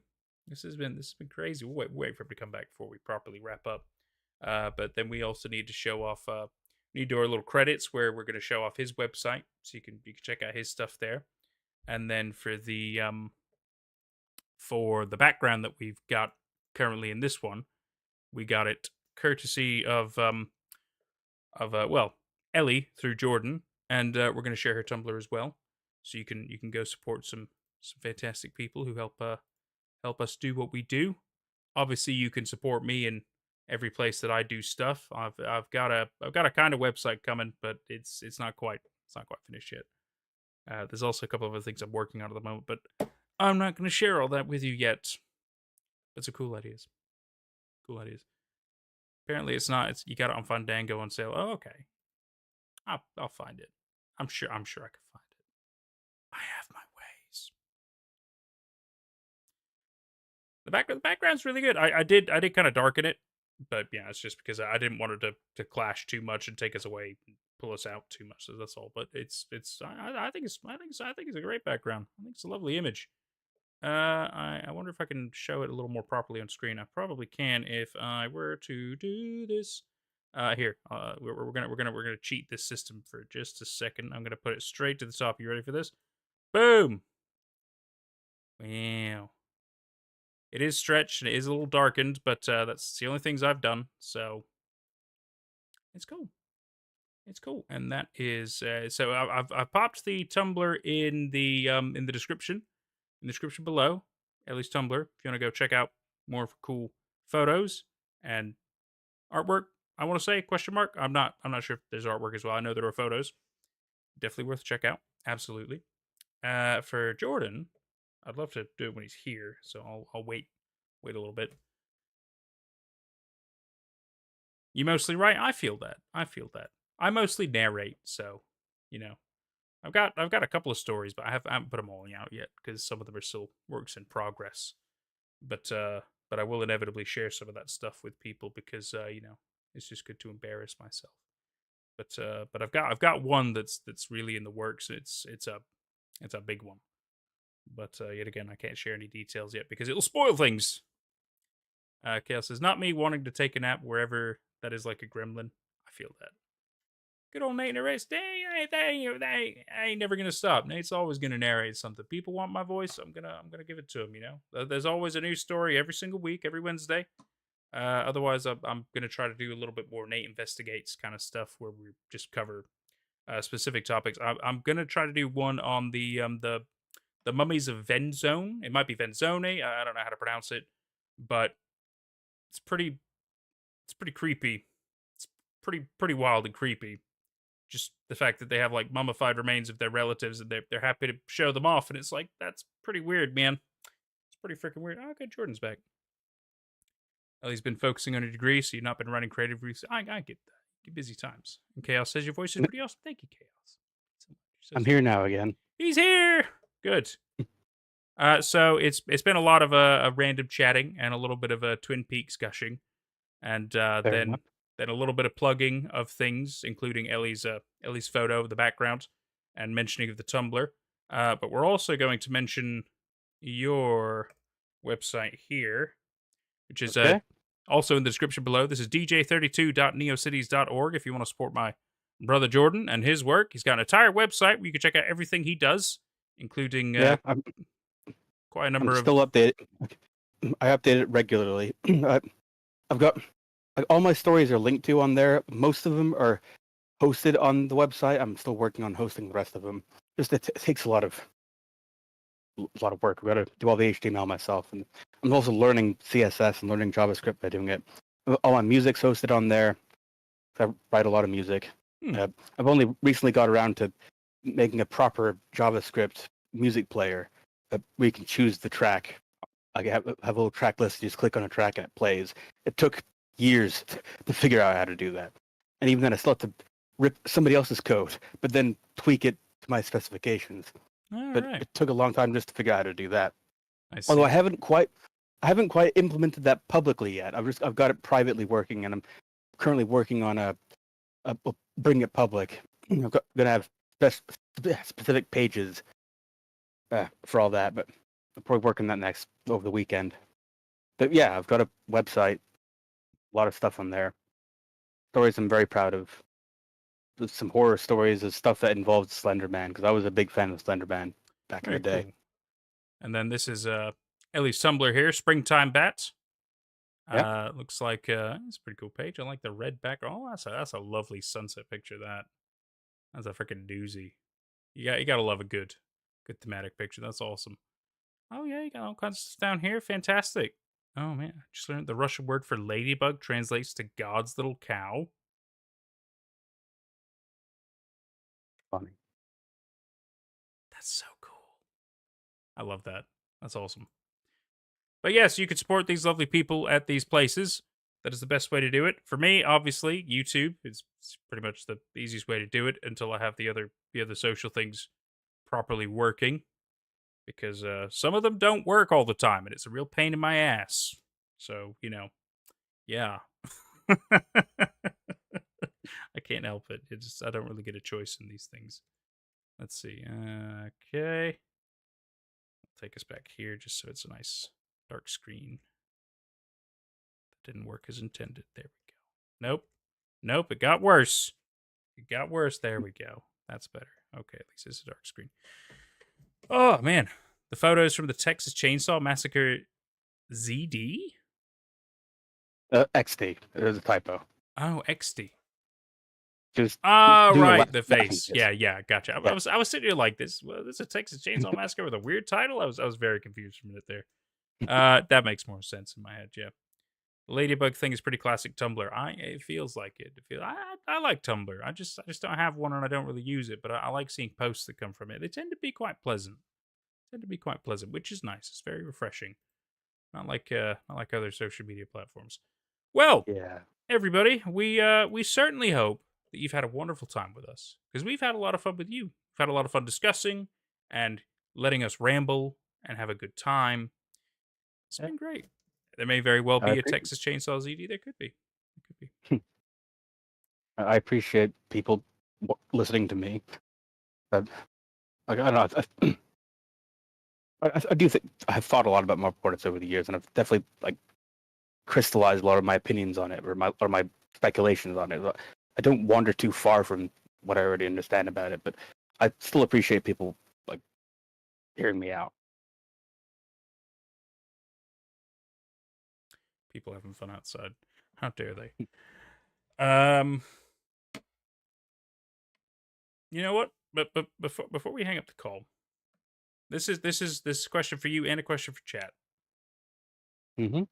Origin of Slenderman. Like literally speaking, or as like the, or do you mean like how it was created as a concept, or do you mean how like origin of it in Marble Hornets? Like where did it come from? So I'd say. I mean, I suppose you could say where why randomly Alabama when it comes to Marble Hornets, but also just like the creation of Slenderman. Where the fuck did he come from? Who comes up with that kind of an idea? I wonder if we know. I don't, but Like, I mean, like I can tell you that the Slenderman as a concept was invented by a something awful user by the name of Victor Surge. And Victor Surge also owns the trademark on it. Specifically, it's the trademark on the original post. He made a post in a, I think it was, it will have been like 2009, maybe, yeah, 2009. He made a post, like there's a something awful thread where people, the idea was to like make spooky photographs and just for the fun of it. And this Victor Surge guy comes in and he makes he makes a few photographs of a tall, faceless man in a business suit in the background of like some trees, or usually in the background of a public place, and he pairs it with this prose about I don't actually remember. It's been a while now, but it was just this little. I think it was like a description as written from the point of view of like a character. It's something like we didn't really want to follow him, but he seems so welcoming with his arms spread wide. Just kind of spooky vibes kind of thing. But because he's also quite attuned with like there's the vintage looking photos of like children like in a playground and stuff, and he's usually there, right? Yeah, I think like some of the original photographs were of children in a park or something like that. Yeah, I remember that. And people liked the idea, and like other people kind of made their own Slenderman pictures. And sooner or later, like the whole thread basically primarily became about let's make Slenderman pictures. Just make this little creature, make this little horror thing.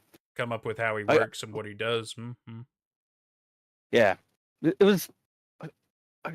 In hindsight, like it was clearly like a bunch of people trying to make something go viral. It was that kind of thing, but in the early days when it didn't really feel that stupid, it was just a bunch of people like creatively workshopping an idea. Basically, it was just having fun, wasn't it? I mean, they probably didn't think anything would ever come of it, but turns out it did.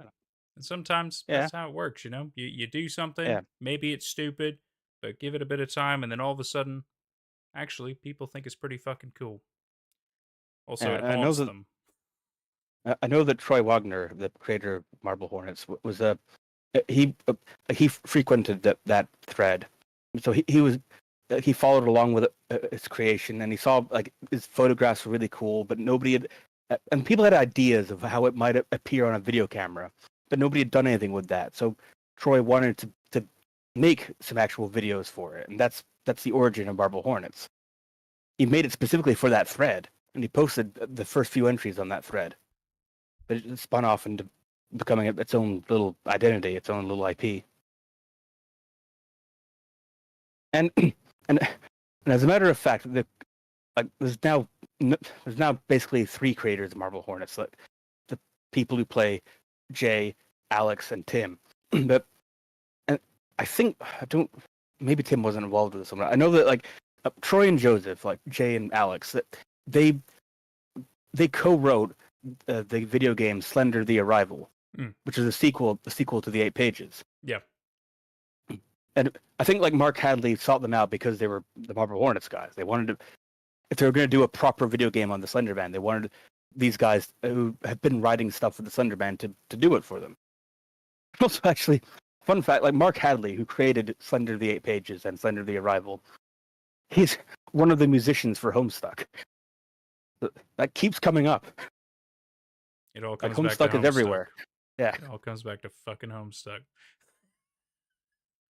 I think Mark Hadley was one of the original musicians for Homestuck as well. He was like one of the OGs. Oh. It's amazing to see what all has happened over the years of the internet. It really is. Yeah. It's mainly people fucking around, and you know what? Tends to get popular. It's nice. It's really amazing. It does make you wonder, how old is Slenderman? How old is the entity, or how old is the idea? No, the entity. I mean, the idea we can kind of pin down. I'm talking about the entity. Like, Yeah. if we had to really pin it down. And why Earth? Was he always here? Did he come from somewhere else? It's like probably at least hundreds of years. Although I would reckon these, like, only in very weird stories would the Slenderman be older than the business suit. So whenever the business suit was invented, we can imagine the Slenderman would, like, maybe if the Slenderman arrived or showed up before the business suit, but he didn't wear a business suit. Maybe he wore something else, something more It's possible. fitting to the time. It's possible. Anything to blend in, right? Yeah, when I think of the Slenderman as a concept, like when I think about him and when I'm writing with him, I like to imagine that he's like old as trees. I think he's related to trees in some way. Yeah, I completely agree. Especially because he's usually seen in forests anyway. He does seem connected with trees in a way, so that makes sense that he's as old as trees, and they can go back. Who knows how fucking long, really? Yeah, like I suppose like he can be seen as like a forest spirit. He's like a dark forest spirit. Maybe he's tied to specific forests, or maybe he's not. Maybe he's just. It depends on the story, obviously, but trees and video cameras are his things. So it's true. I'm losing track of where I'm going with this one. Maybe he's a fae. Maybe he's a dryad or an ent. I don't know. Maybe. I think a fae makes the most sense because they're mischievous as fuck. And he doesn't really make deals with people, though. Well, maybe part of the deal is he gives them, he doesn't like kill them if they do his bidding. Maybe that's the deal. Maybe it's an unspoken deal. Yeah, if you give me bodies, then I'll let you live. You do my bidding and you don't get to die. That sounds very fey. Oh, God. That's funny. Well, this has been a fantastic 3 hours and 11 minutes, everybody. We sure hope you've had fun. We'll wrap it up here so we don't just keep talking your ears off. I'm sure you'd love that, but we do have other things to do. So I've got a beer to drink and stuff like that. So tough times. Yeah, I'd like to do some other stuff tonight. Yeah. Well, thank you all so much for watching with us. This has been it's been season 2 of Marble Hornets. It's been a lot of fun. We've really enjoyed it with you. Season 3 we will most likely start next week. I'm sure. I get the feeling we will. I see no reason why not. And look at that. Here's my dad just in time. Let me know I got a beer to drink. All right, everybody. We will see you most likely next week. Bye. Bye-bye.